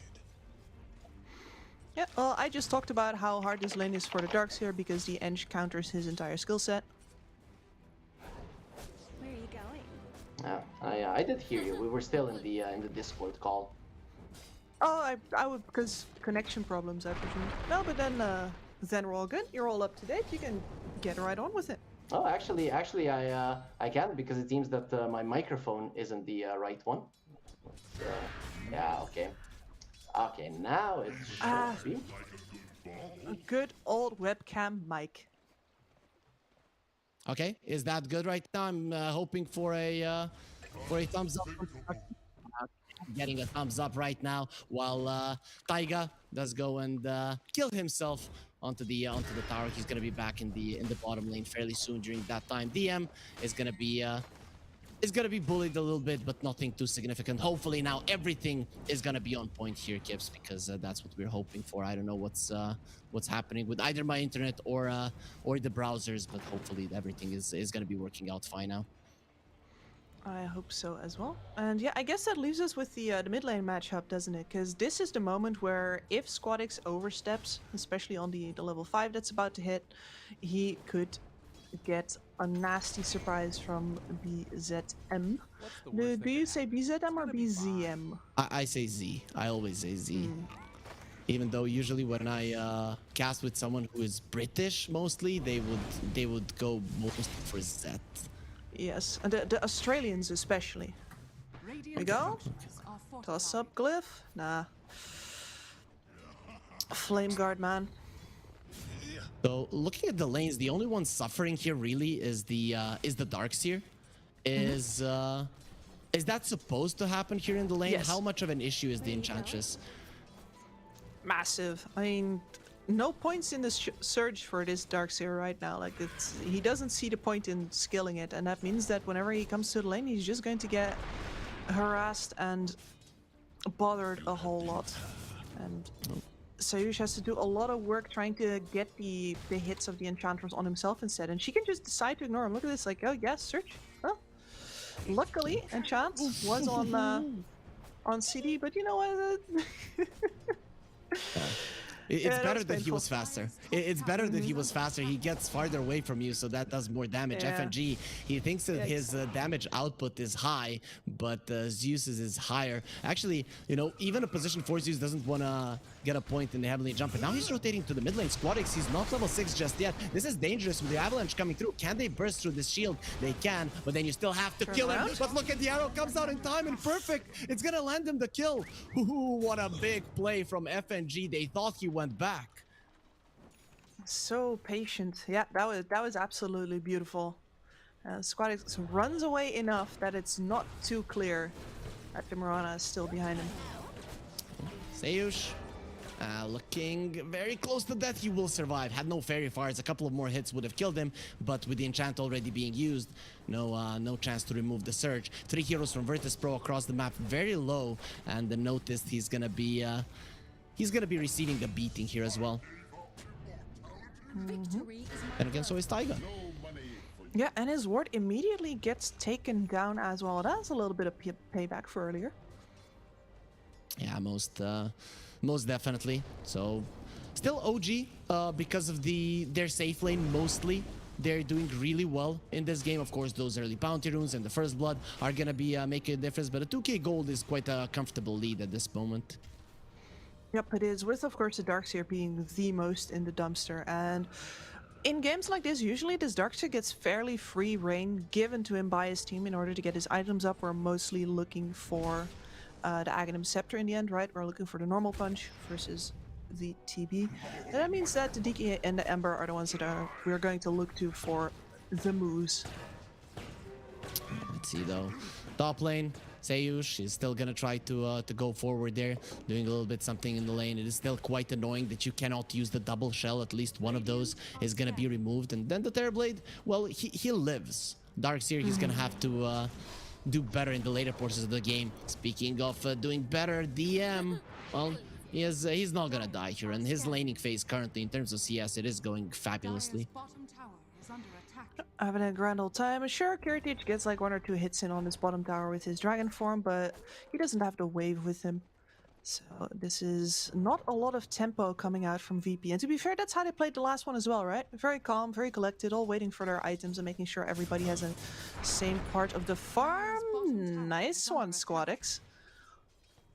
Okay, Squadix, he gets himself out towards the bottom part of the map. He had a sentry there, so BZM couldn't catch him. Seyush, he tries to kill Chu, and there's someone else that's gonna be contributing in the damage department. Taiga doesn't have the mana, doesn't have the HP, his resources are low, so you have to be very careful how you approach the Ember Spirit. It could be your demise, but for now, everybody else, apart from Chu, will stay alive. But look at Kiritich, he's really applying pressure on the bottom tower. I thought DM would be back faster there, but he had no interest. Instead completes a tour of the jungle, completes his Hand of Midas, and goes looking for a tasty creep. Sayush, he has been in enemy territory for far too long. It's time for him to say goodnight, and Yuragi will claim that kill, so getting himself even better situated on the network chart that right now is looking really good for OG. Yep, absolutely. And Sayush, this is the place where you don't want to be as a support, Clockwork, where you know that if you're not on top of the curve, right, you're going to get your hook shot off, go in, die. You're going to keep on dying. And usually that happens later on in the game. But he's being asked to sacrifice so early already that he's going to be behind in levels. He's going to be behind in items. Like, look at him. He's level 3 still.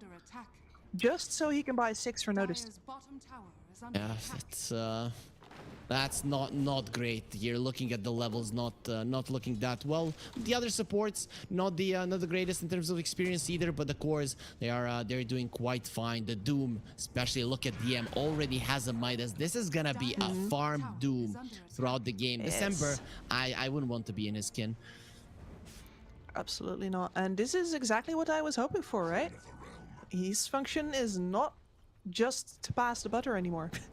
Yep, that's not gonna be the case for sure. But also now when we have a little bit of a downtime, when there are no battles, or there might be battles, the rune spawning on the bottom lane, but it gets denied by Chu, so the Ember will not be getting that DD. He would love to secure it, but we still can remind our viewers about the jerseys. So just go to the Pinnacle Esports Twitter, you follow it, you retweet the pinned tweet, you comment on it and like it, and you're gonna make yourself liable to win one of the jerseys that you do have. You talked about your jersey collection that got thrown out. In my home, I only have one OG jersey. It's my girlfriend's, and she got it while I was still trying to compete for Dota. So yeah, I don't like it that much, right? I feel like it's a betrayal. She should have had a Harry Freak jersey.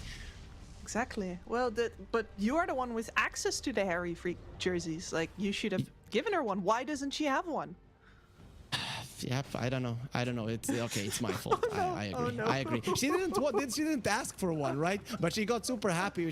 I think her friends got her the OG one, and she was pretty happy. So after that, my soul was crushed. My soul was crushed, and that's it. She should have thrown it away. Like, no tail, no. I know who my number one is, but yeah, that didn't happen. Ah, that sucks, man. But like, what can you do? It's Big Daddy. True. Taiga, he is gonna have to be dealing with his illusion here, but no problem, because BZM is here to save the day, and Seyush, well, he's not gonna be surviving for long. So that dive doesn't really work out. The tower doesn't take any more damage than it did, but it is dropping down. So in terms of tower damage, VP are actually in a good spot. They are slowly chipping away while keeping the farm. I mean, the farm difference is not creeping up anymore in OG's favor, right? We've been steady at this 3k for a bit, which is pretty bad news considering we're only 2 minutes out of the laning stage here. But on the other hand, could have been a whole lot worse. This Doom's not running away with the game just yet. And they are waiting for OG to make those aggressive moves first. Okay, so Gibbs here, she's being an optimist. It can always be worse. Virtus Pro, 3k gold, it's not that bad. You're up against the Doom, so it is not the biggest of deals. But look at OG, they're invading the enemy triangle. They would like to get a core, but that's gonna be a little bit tougher. But support kills, well, those are a bit easier. Still, Taiga will have to pay with his life. He did use the Thunder God's Wrath, but immediately taken down. So Virtus Pro, they secured themselves a response skill, but it was still OG coming forward. So with the TPs being brought in, it's still somewhat of a win. Yep. And that means that Notice now has Vanguard Arcane Boots complete. And we are going to go for a stroll, see if with help of some iron shells they can make a rotation here onto this mid lane that's getting shoved in. Yeah, let's see if they can get the initiation into the mid lane. They get on top of Chu. He doesn't have the hook shot, but the Moonlight Shadow is quite nice. At least one of the support ultis will be helping him close the gap. So Seyush, he is the one that secures the kill. And Virtus Pro, they're pressuring top lane, they're pressuring mid lane despite being behind. It's just not OG's timing yet. It is not, and now we've got a little bit of that dragon form to threaten the mid tower with as well, which OG seems to not be interested in because they smoke towards top and leave Squad X there. He's the only one they can see currently. I think they wanted to have wards in the enemy triangle, but their previous invasion failed, and now they're sort of waiting. Can they kill him? Ooh, that's close. Is it close enough? He didn't have the Remnant back, so now he has to take this route. And is it a good one? Ooh. Nope, he gets sniped. Well, what is that range? I'm guessing Taiga did max that one out. That was a huge range coming out from the lightning bolt. And yep, he does have it maxed out. If that was level 1, level 2, it wouldn't have reached. Absolutely not. That still felt a little far for even level 4, but you know, sometimes Gaben blesses you. Yeah, that is true. BZM not gonna be too blessed here. He is surrounded by 2 heroes, and there's a wall on one side that he wants to run through. Not gonna be happening. Seyush still alive. Finally will be dropping down. Taiga secures it, but notice, yeah, he's very good at skipping rope, meaning that he's very fast as well. So he gets himself out with the surge, and OG this time around the trade will not favor them. No, absolutely not. This Tiny with the Blink Dagger is their main source of momentum. It's their main source of initiation, of burst damage. You need this guy to get you these kills, and he thought that the Clockwork overextended as always was a good target, but Seyush, he's got those raindrops. And he's been buying space all this time. Like, there's a Radiance up on Curatage now. Oh, I hate when this happens when you're a Mirana and you leap, and mid-leap they stop you. He gets tossed back. In the end, TP out, he's still gonna be fine. You mentioned the Radiance being done, so that is a huge deal. That's gonna increase the farming potential of the DK quite a lot. And actually, Dragonite is a pretty formidable late game hero if you get the right items. Exactly, so you need to, of course, get to the Aghanim Manta style, get all of your illusions to deal all of the ancient dragon forms debuffs as well. So we want to beat them right in the noggin. he really hates those arrows. He's not going to be surviving. FNG is going to get tipped twice in a row. This Tiny dies, or twice in the game, not really in a row, when he shouldn't really, just because FNG is on point. It's just using those beautifully. Absolutely, and now here is the triangle invasion the other way, right? Oh, that arrow! He didn't even have the Sunder, so he was dead either way. But it is just always nice seeing when somebody's this on point with the positioning, because you could see that he was blocking the path of the arrow with the illusion from the other side. But FNG, he knows how to position himself. Yep, sneaks it right on through, and that also means that this catapult has been doing a ton of damage here. They've got Sayush now. Well, do they have him? Sayush, excuse me. Yeah, he'll die. He's so fine with that. Exactly. So he's gonna take that any day. He loses his life. A big rotation from OG. Their mid lane tower does take some damage, but they're gonna try to take the enemy mid lane tower. Of course, Heritage doesn't allow it, so that gold will be denied from OG. And well, Virtus.pro could claim that mid lane tower fairly soon. The gold denied. The group up from OG wasted, and yeah, the next time this DK shows up with the ultimate form, that tower is going to get knocked right on over. So we are waiting now because the Tiny's window has failed, right? We are waiting now on his Blink Dagger from DM, and he's got it right now. So this is the next window for OG. The previous window cost them 2k gold advantage, so let's see if this one does better. I was about to call you out and I'm still gonna do it. You promised me DM in this game. He is gonna be doing some things. He has been farming now so far for 17 minutes. We haven't seen anything being done. Does that change now? Yes. Okay. If it doesn't change now, I'm going to call him out on Twitter. Start some beef. It's been a while since I've had that. Okay. Let's go. So guys, if DM doesn't do well right now, we're gonna have some drama in Dota, so get ready for it. DM though, we all know this guy, he knows what's up, and he's gonna do his best to find something. But look at Virtus.pro, they're aware that this is coming. They're even gonna use the scan, so they know exactly where OG are. Yeah, I mean, like, you can clearly see here, this smoke's for his timing, these moves are for his timing. Like, he's trying his best, man. He's just trying to catch smoke in his hands right now. Yeah, you promised me drama, not that you're gonna be defending if things don't go well. So yeah, I'm not satisfied here. But then again, neither is OG. They are 2k gold ahead, but they have a Doom, so that is gonna be a little bit inflated for sure. He is farmed, has the BKB, has the blink, and he's gonna try to use it on the top lane where the Ember is already gonna be getting out of that one. So all of it happened so fast, and FNG has the Moonlight Shadow to protect him. Virtus.pro are dodging fights. What are they actually waiting for? The dodges right now, as far as I'm concerned, this is all just waiting for the Darkseer to get items. Yeah. Like, look at this as well. This is for all 3 cores over on the mid lane. Yeah, they split push side lanes, then they connect onto the mid lane wanting to get the tower. They only get the kill in the end though. Chu, he gives his life away to create space for the rest of OG to connect. They immediately come over because they're so desperate for a fight, and Virtus.pro, they're not giving it to him. They're starving. They haven't even used Doom's ultimate yet. Come on, Squadix. Come on, get out of position so they can do everybody in the chat is hoping for old G versus OG, and well, this game still OG is in a solid spot. The Terrorblade is farmed up. Yes, late game can be dangerous versus the Radiance, can be dangerous versus the Darkseer, but it is not impossible. Nope, it's not. Sorry, I keep on clicking on this mid tower and checking, like, is it really on 2 HP? Yep, yeah, yes it is. Nobody has bothered to, you know, give it a little love tap. No. No, it's good. It's good right where it is. Come on, Squadix. It's only a Doom.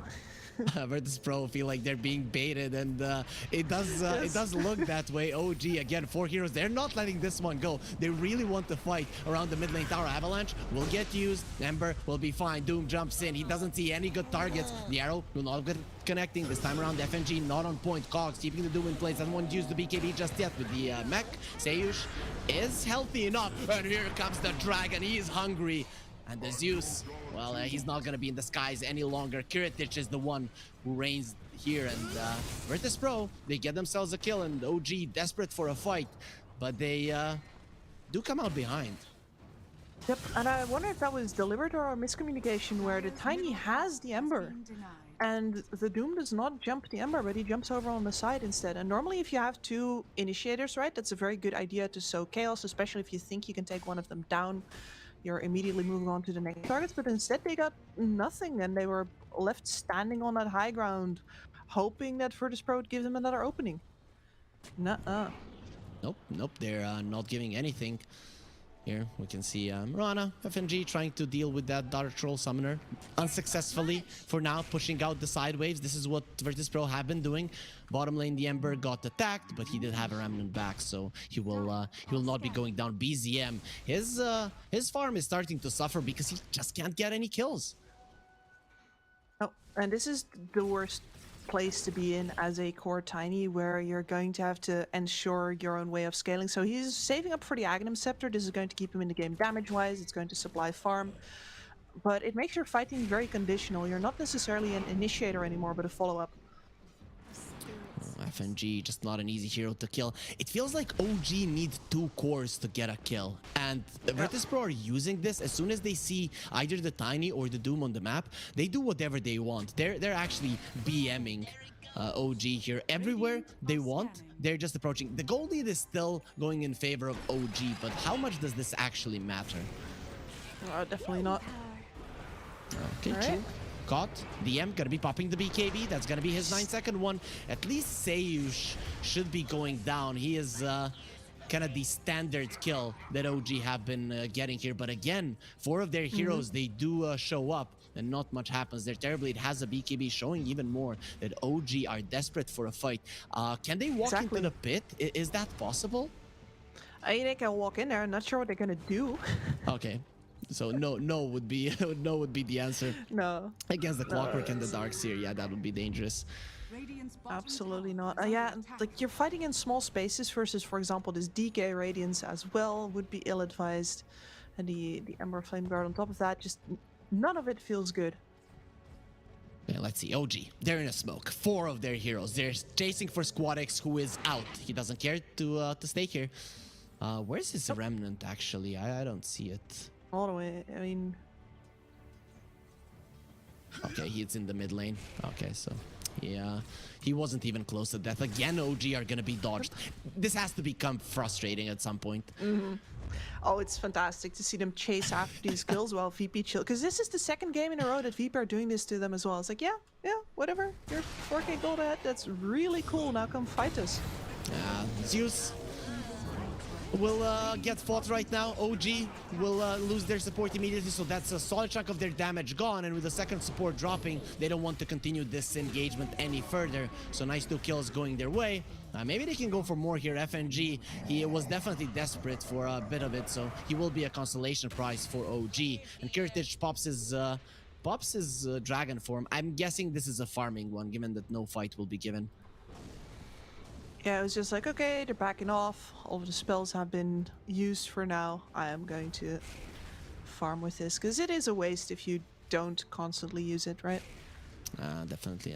So they have a 4K gold lead. They are ahead. They have the extra money, and we have extra money prepared for our viewers as well. They go to pinnacle.gg. They use the promo code CUP23, and they're gonna be doubling up their first investment for up to $100. So we do advise you to bet responsibly, guys, and also you need to be 18 plus to be able to claim that. But other than that, knock yourselves out and have fun. Speaking of which, OG continuing not to have fun in this game, because whatever they come up with, Virtus.pro have a response. BZM does get himself an Aghanim Scepter, so that is going to be a solid amount of damage coming through from the Tiny. It is, and it's a lot of punish for a team that's going to be fighting, want to fight, in fact, in these tighter spaces, right? With a lot of vision. And it's one of the things that OG will have. We talked about it before. Between the Enchantress and the Zeus, you're going to know where they are. And BZM is going to capitalize on that information, going to go into the Daedalus after. I've seen his item turn games around. Okay, there it is. There's the Doom. It's gonna come out, and Squad X immediately dies. 55 seconds on the sideline. The bonuses now should easily come through. You don't have your mobile hero, and OG, they have found their opening finally after 10 minutes of searching for a fight. It's gonna be here, and this should be Roche time, right? Yeah, this should be Roche time. They should be relatively safe here now. Especially if they keep a watch out over on the side. Look at these little skellies already scouting. Afterwards, FNG immediately re-establishing vision control for himself. And an arrow on top of it, of course. They're coming. The jump in from the Dark Seer. Okay, that's gonna be a big vacuum wall. Yuragi, someone has to deal with his illusion because it does a ton of damage, but they've already lost the Mirana. Here comes the trees. Kiritich has so much armor. He doesn't take damage, but guess what? Notice does not. And even with the wall connecting onto two heroes, one of which being Yuragi, it doesn't change much, but have they bought themselves enough time to actually prevent this from happening? The Clockwork now is gonna know what's up, and Yuragi's meta, it is expiring soon. It is, yes, but on the other hand, the Ember Spirit has to walk all the way on over. It's... I guess he's going to make it just about in time. This is surprisingly close. Okay, so they get it. They got it. OG, they're definitely Doesn't mean they're not going to fight. Oh, they still want to fight. There is no Doom, and Squadix has a BKB stun onto Doom as well. Force Staff trying to survive. Not going to be happening. Squadix, he gets his revenge from the for the previous kill. Chu doesn't really have anywhere to run. He already used his Force Staff, so it's just going to be a bonus. But OG, even with those 2 kills, that's a win. Yep, absolutely. They have got the Aegis over on the Terrorblade now. He's finally also going to go into damage items now. Has had the BKB in his pocket for quite some time. Hasn't used it yet, by the way, which is very important for that window that's coming up, where the Darkseer will be wanting to get one up over him with the Aghanim Scepter. How far is he from that Ags? Okay, he's only now started working towards it, considering that he did get the blink. I'm not sure about the blink on the Darkseer this early on, because you don't have that follow-up stun. Exactly. I feel like the blink was a little bit of a waste without having the Aghanims already, because the reason that you get it is to make sure that as soon as the Terrorblade shows you, you blink on him and you punch him, right? Okay. That is the goal, and well, you don't have to punch yet, so you're blinking mostly for the wall. Pretty much what you would do to anybody who says that Whisper is not the top 3 offlaner in the world. Blink or fly over a plane and punch them. I'm so sad we don't see the blue dragons any longer. They've gone extinct ever since the Aghanim Scepter has become so popular, because always DKs get it at level 18. Yeah, it's unfortunate. Definitely is. BZM, I don't think he wants to be here, so he's definitely regretting his life choices, but it's a little bit too late. He should have thought about those earlier, so will be punished for attempting to kill the Mirana. Yep, and once again with his death, that's a lot of gold going to Virtus Pro again. The OG keeps on bleeding kills in these windows in between. Virtus Pro seem to be the more relaxed team in this, whereas OG peaks in these goes and then afterwards sort of loses focus again. They're a little bit more ebb and flow. Virtus Pro to be more constantly on the ball.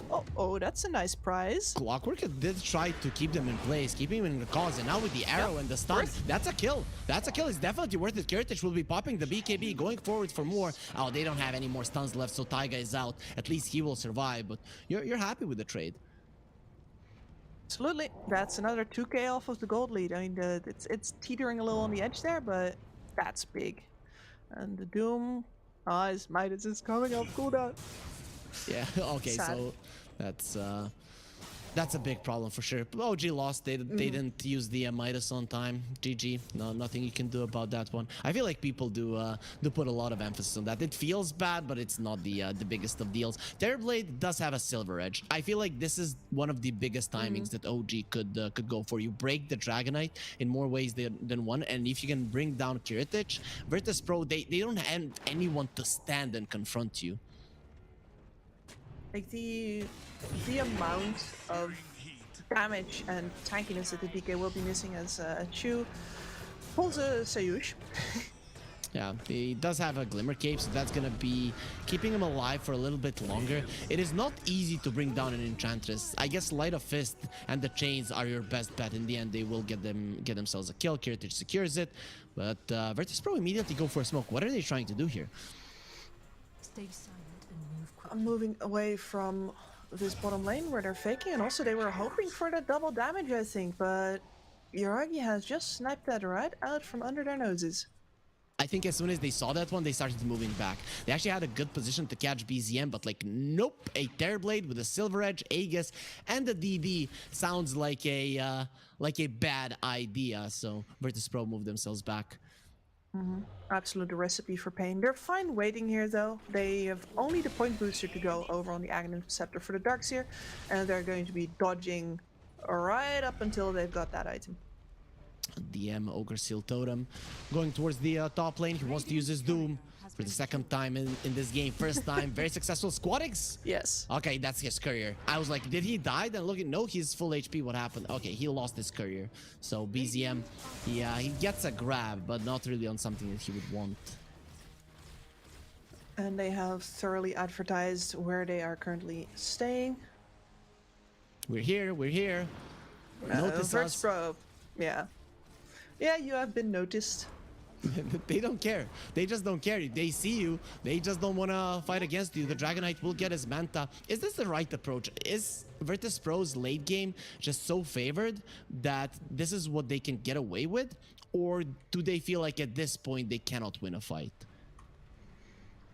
No, they're still waiting on that Aghanim Scepter, and that is always... I mean, I always have a lot of problems trusting it because sometimes these illusions just die so dang fast, but we are talking about an illusion that's going to have Greaves Aura on it, it's going to have Pipe on it, right? It's not going to be that easy for the magical burst to take it down necessarily. They're waiting for oh, is that a second Doom? Is it? Okay, No? okay, let's see. He didn't use it. He's running away. Ogre Steel Totem, get away. We have to run. And Notice is coming forward. The vacuum is not going to connect. Taiga finds himself a nice little spot to TP out from. And this time around, it is going to be OG playing with Virtus Pro. It's not Virtus Pro forcing something out. The TPs, it is going to be the other way around. Oh, that was really fun to see. That immediately makes me check on the other side of the map. Okay, what are they buying space for? I think it's the finishing of the Daedalus over on BZM.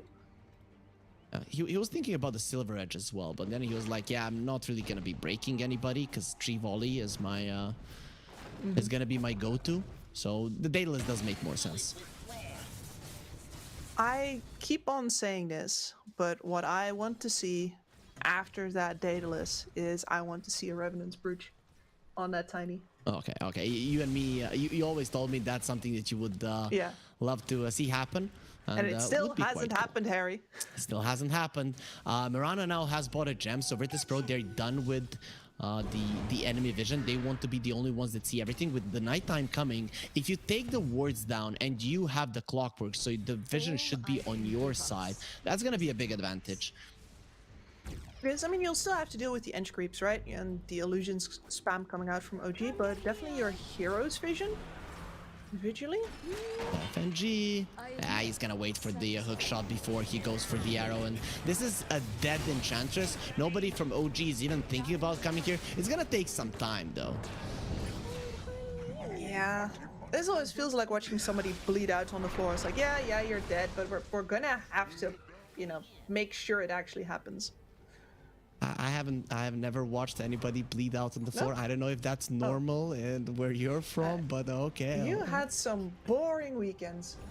okay, makes sense. Maybe that's true, but not really used to it.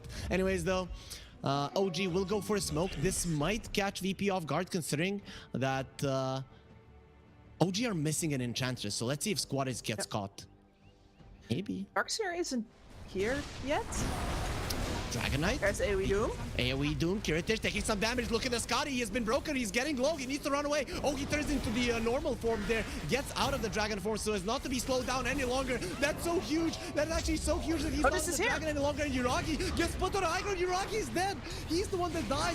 Kiritish still alive. Not for long. Tossed up into the air and will die. DM TPing out. They will let him go because they have a bigger target. BZM will get normal punched. And we now have a mountain on our side. OG, they lose 2 big cores, whilst VP only lose 1.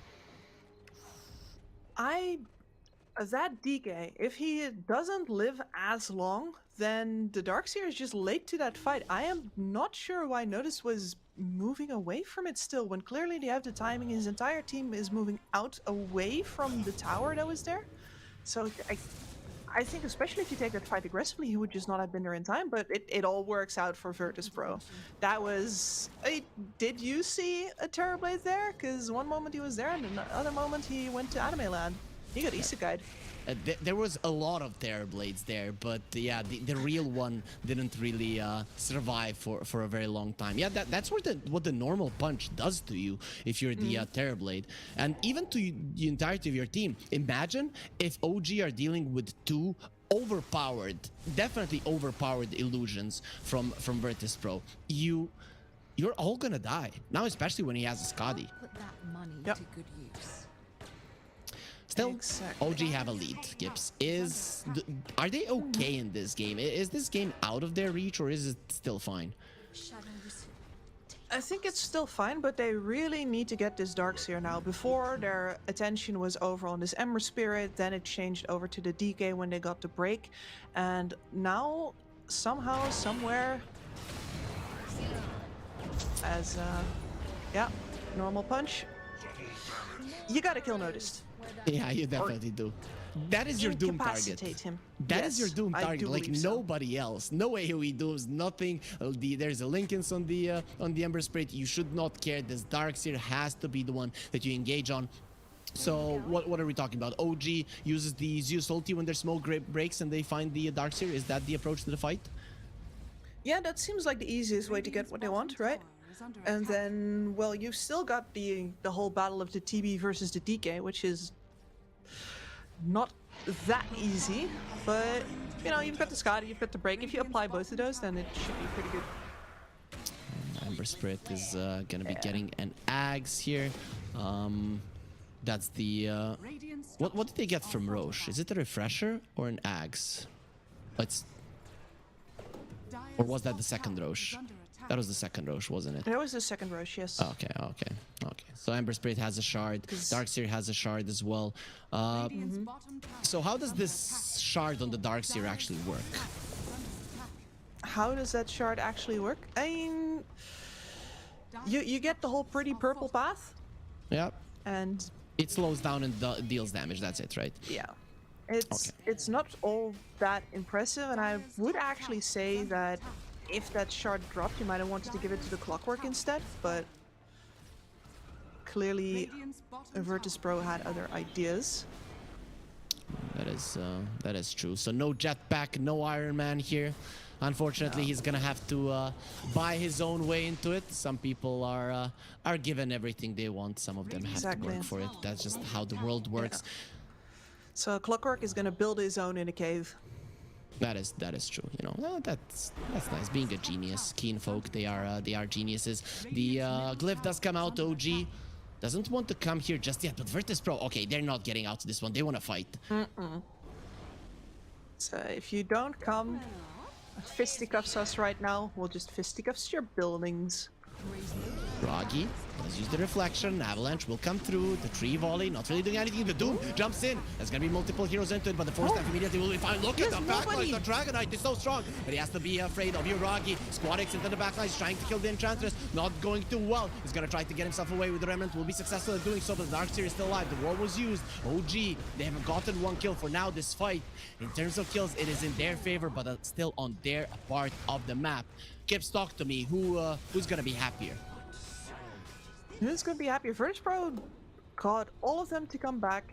They forced the fight, did not in fact lose their Darkseer, and the Doom is now down for just a little bit. Should be enough to, well, actually, oh, your Dragon Form is also on CD right now. That's unfortunate. If the Dragon Form was up, they would be hitting Rax right now. Yeah, the thing is Doom now with the Octarine and the Doom minus Doom cooldown. It's incredible. Yeah, it's always there, really. Every single fight you're gonna have it, especially 40 minutes into the game. Fights don't happen that often, so DM is always gonna be able to do it. FNG, he's gone. Are you gonna die because this one? BZM, he does purge off the chains, but now how do you run? What do you do? Look at Courage going forward. Chu, you have to run. He's gonna be punched. These guys are not that great at killing him, and Chu will be taken down either way. At some point, Squadix starts doing a little bit too much in damage, and it is gonna be a 2-for-1 in favor of Virtus Pro. Normal punch. They're late, they stun him up, they're killing him, they push him back, he's gone! Oh Uragi, he's been farming for the entire game just for this to happen. DM is gonna get the Doom off. That should be Squadix dead, but he does have the Aegis. And look at Kurtic just flying over your base, destroying everything like Deathwing did to Stormwind, and he just wants to eat everybody on OG BZM. There are no trees there, my friend, so you are tossing nothing. And the Terrorblade does buy back Uragi. He's gonna be creating a big black dragon of his own, but Kurtic now, he's level 25 as well, so you have to be careful of that AoE stun if he did pick it up. But with the buybacks on the 2 of the cores of OG, Virtus Pro will be happy with the outcome and just get out. Yeah, absolutely fantastic. They got Uragi once again without him being able to do anything at all. They were caught completely off guard once again. Like, TB's just like, oh, let me create an illusion, let me push out this wave. Oh. And now he's brought back. Indeed. And Tiny as well. And level 25s on the Ember, level 25 on the Dragonite, the AoE Dragon Tail. We're gonna see a big combo. We called out the Blink Dagger, but now they do have the best one. I sure hope so.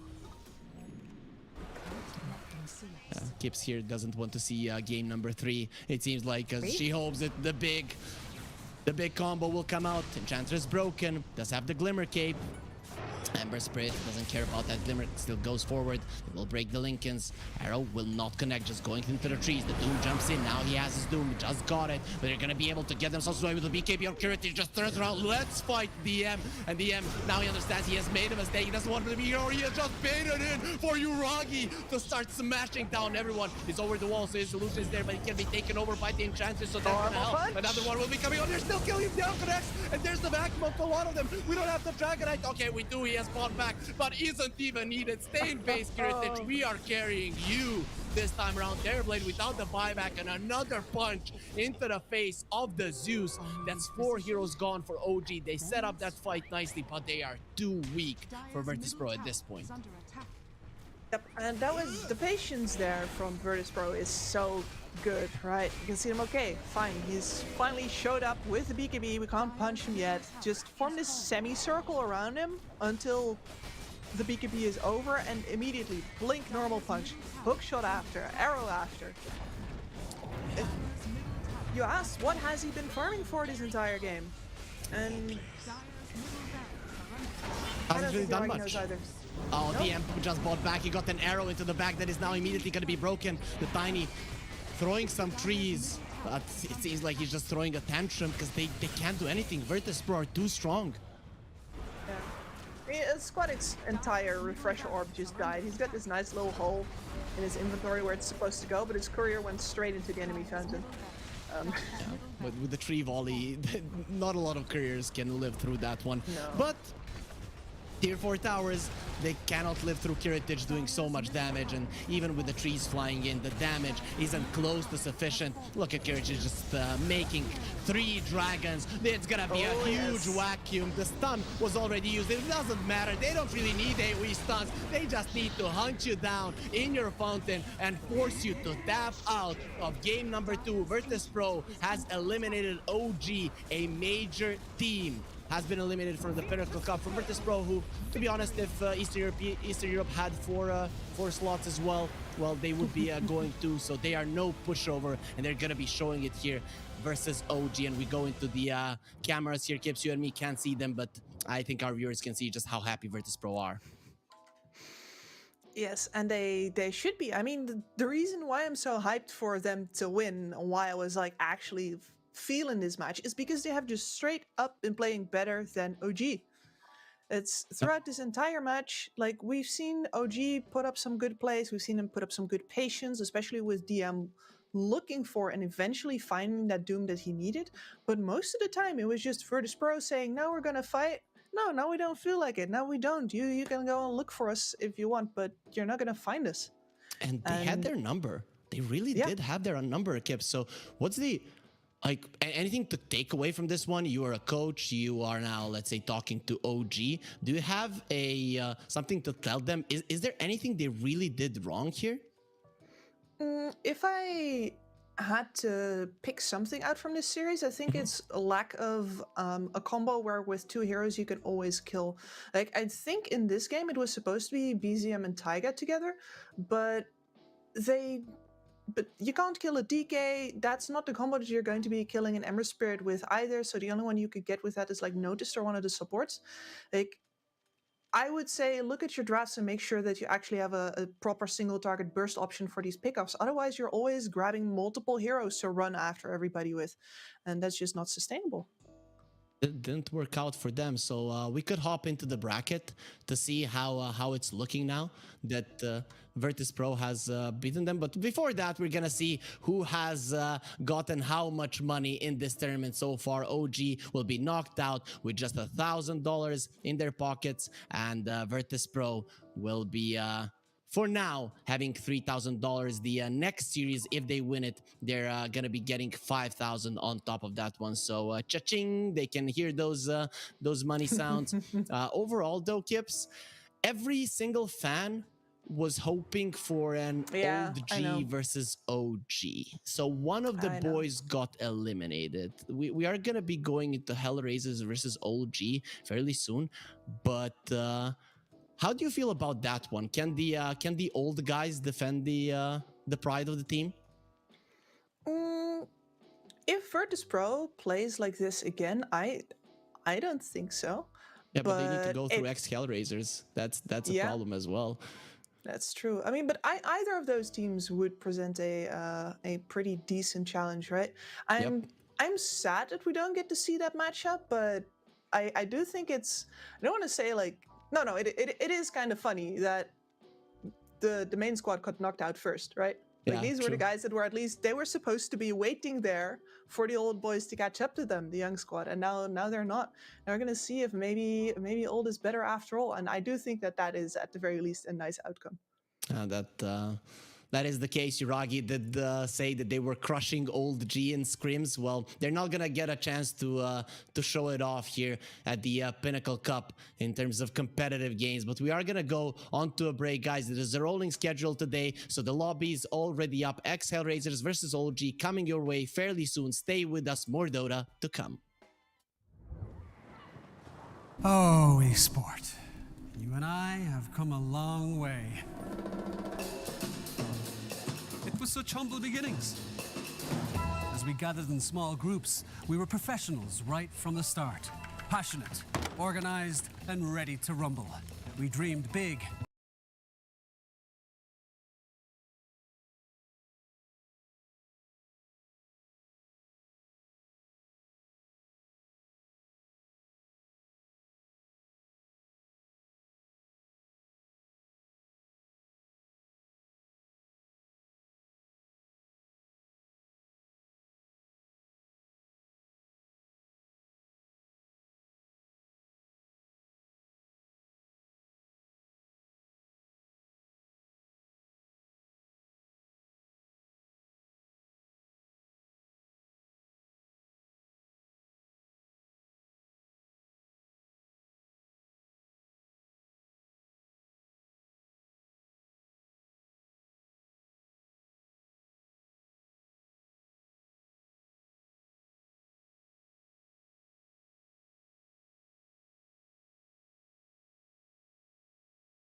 always go for in the Eastern European DPC, but it is not unknown to them either. So Miero, he likes to play the Enigma. Do you like this as a response to a Nature's Prophet? As a response to a Nature's Prophet, not necessarily. I mean, you get some ghost push, as people like to call it, of your own, right? You are often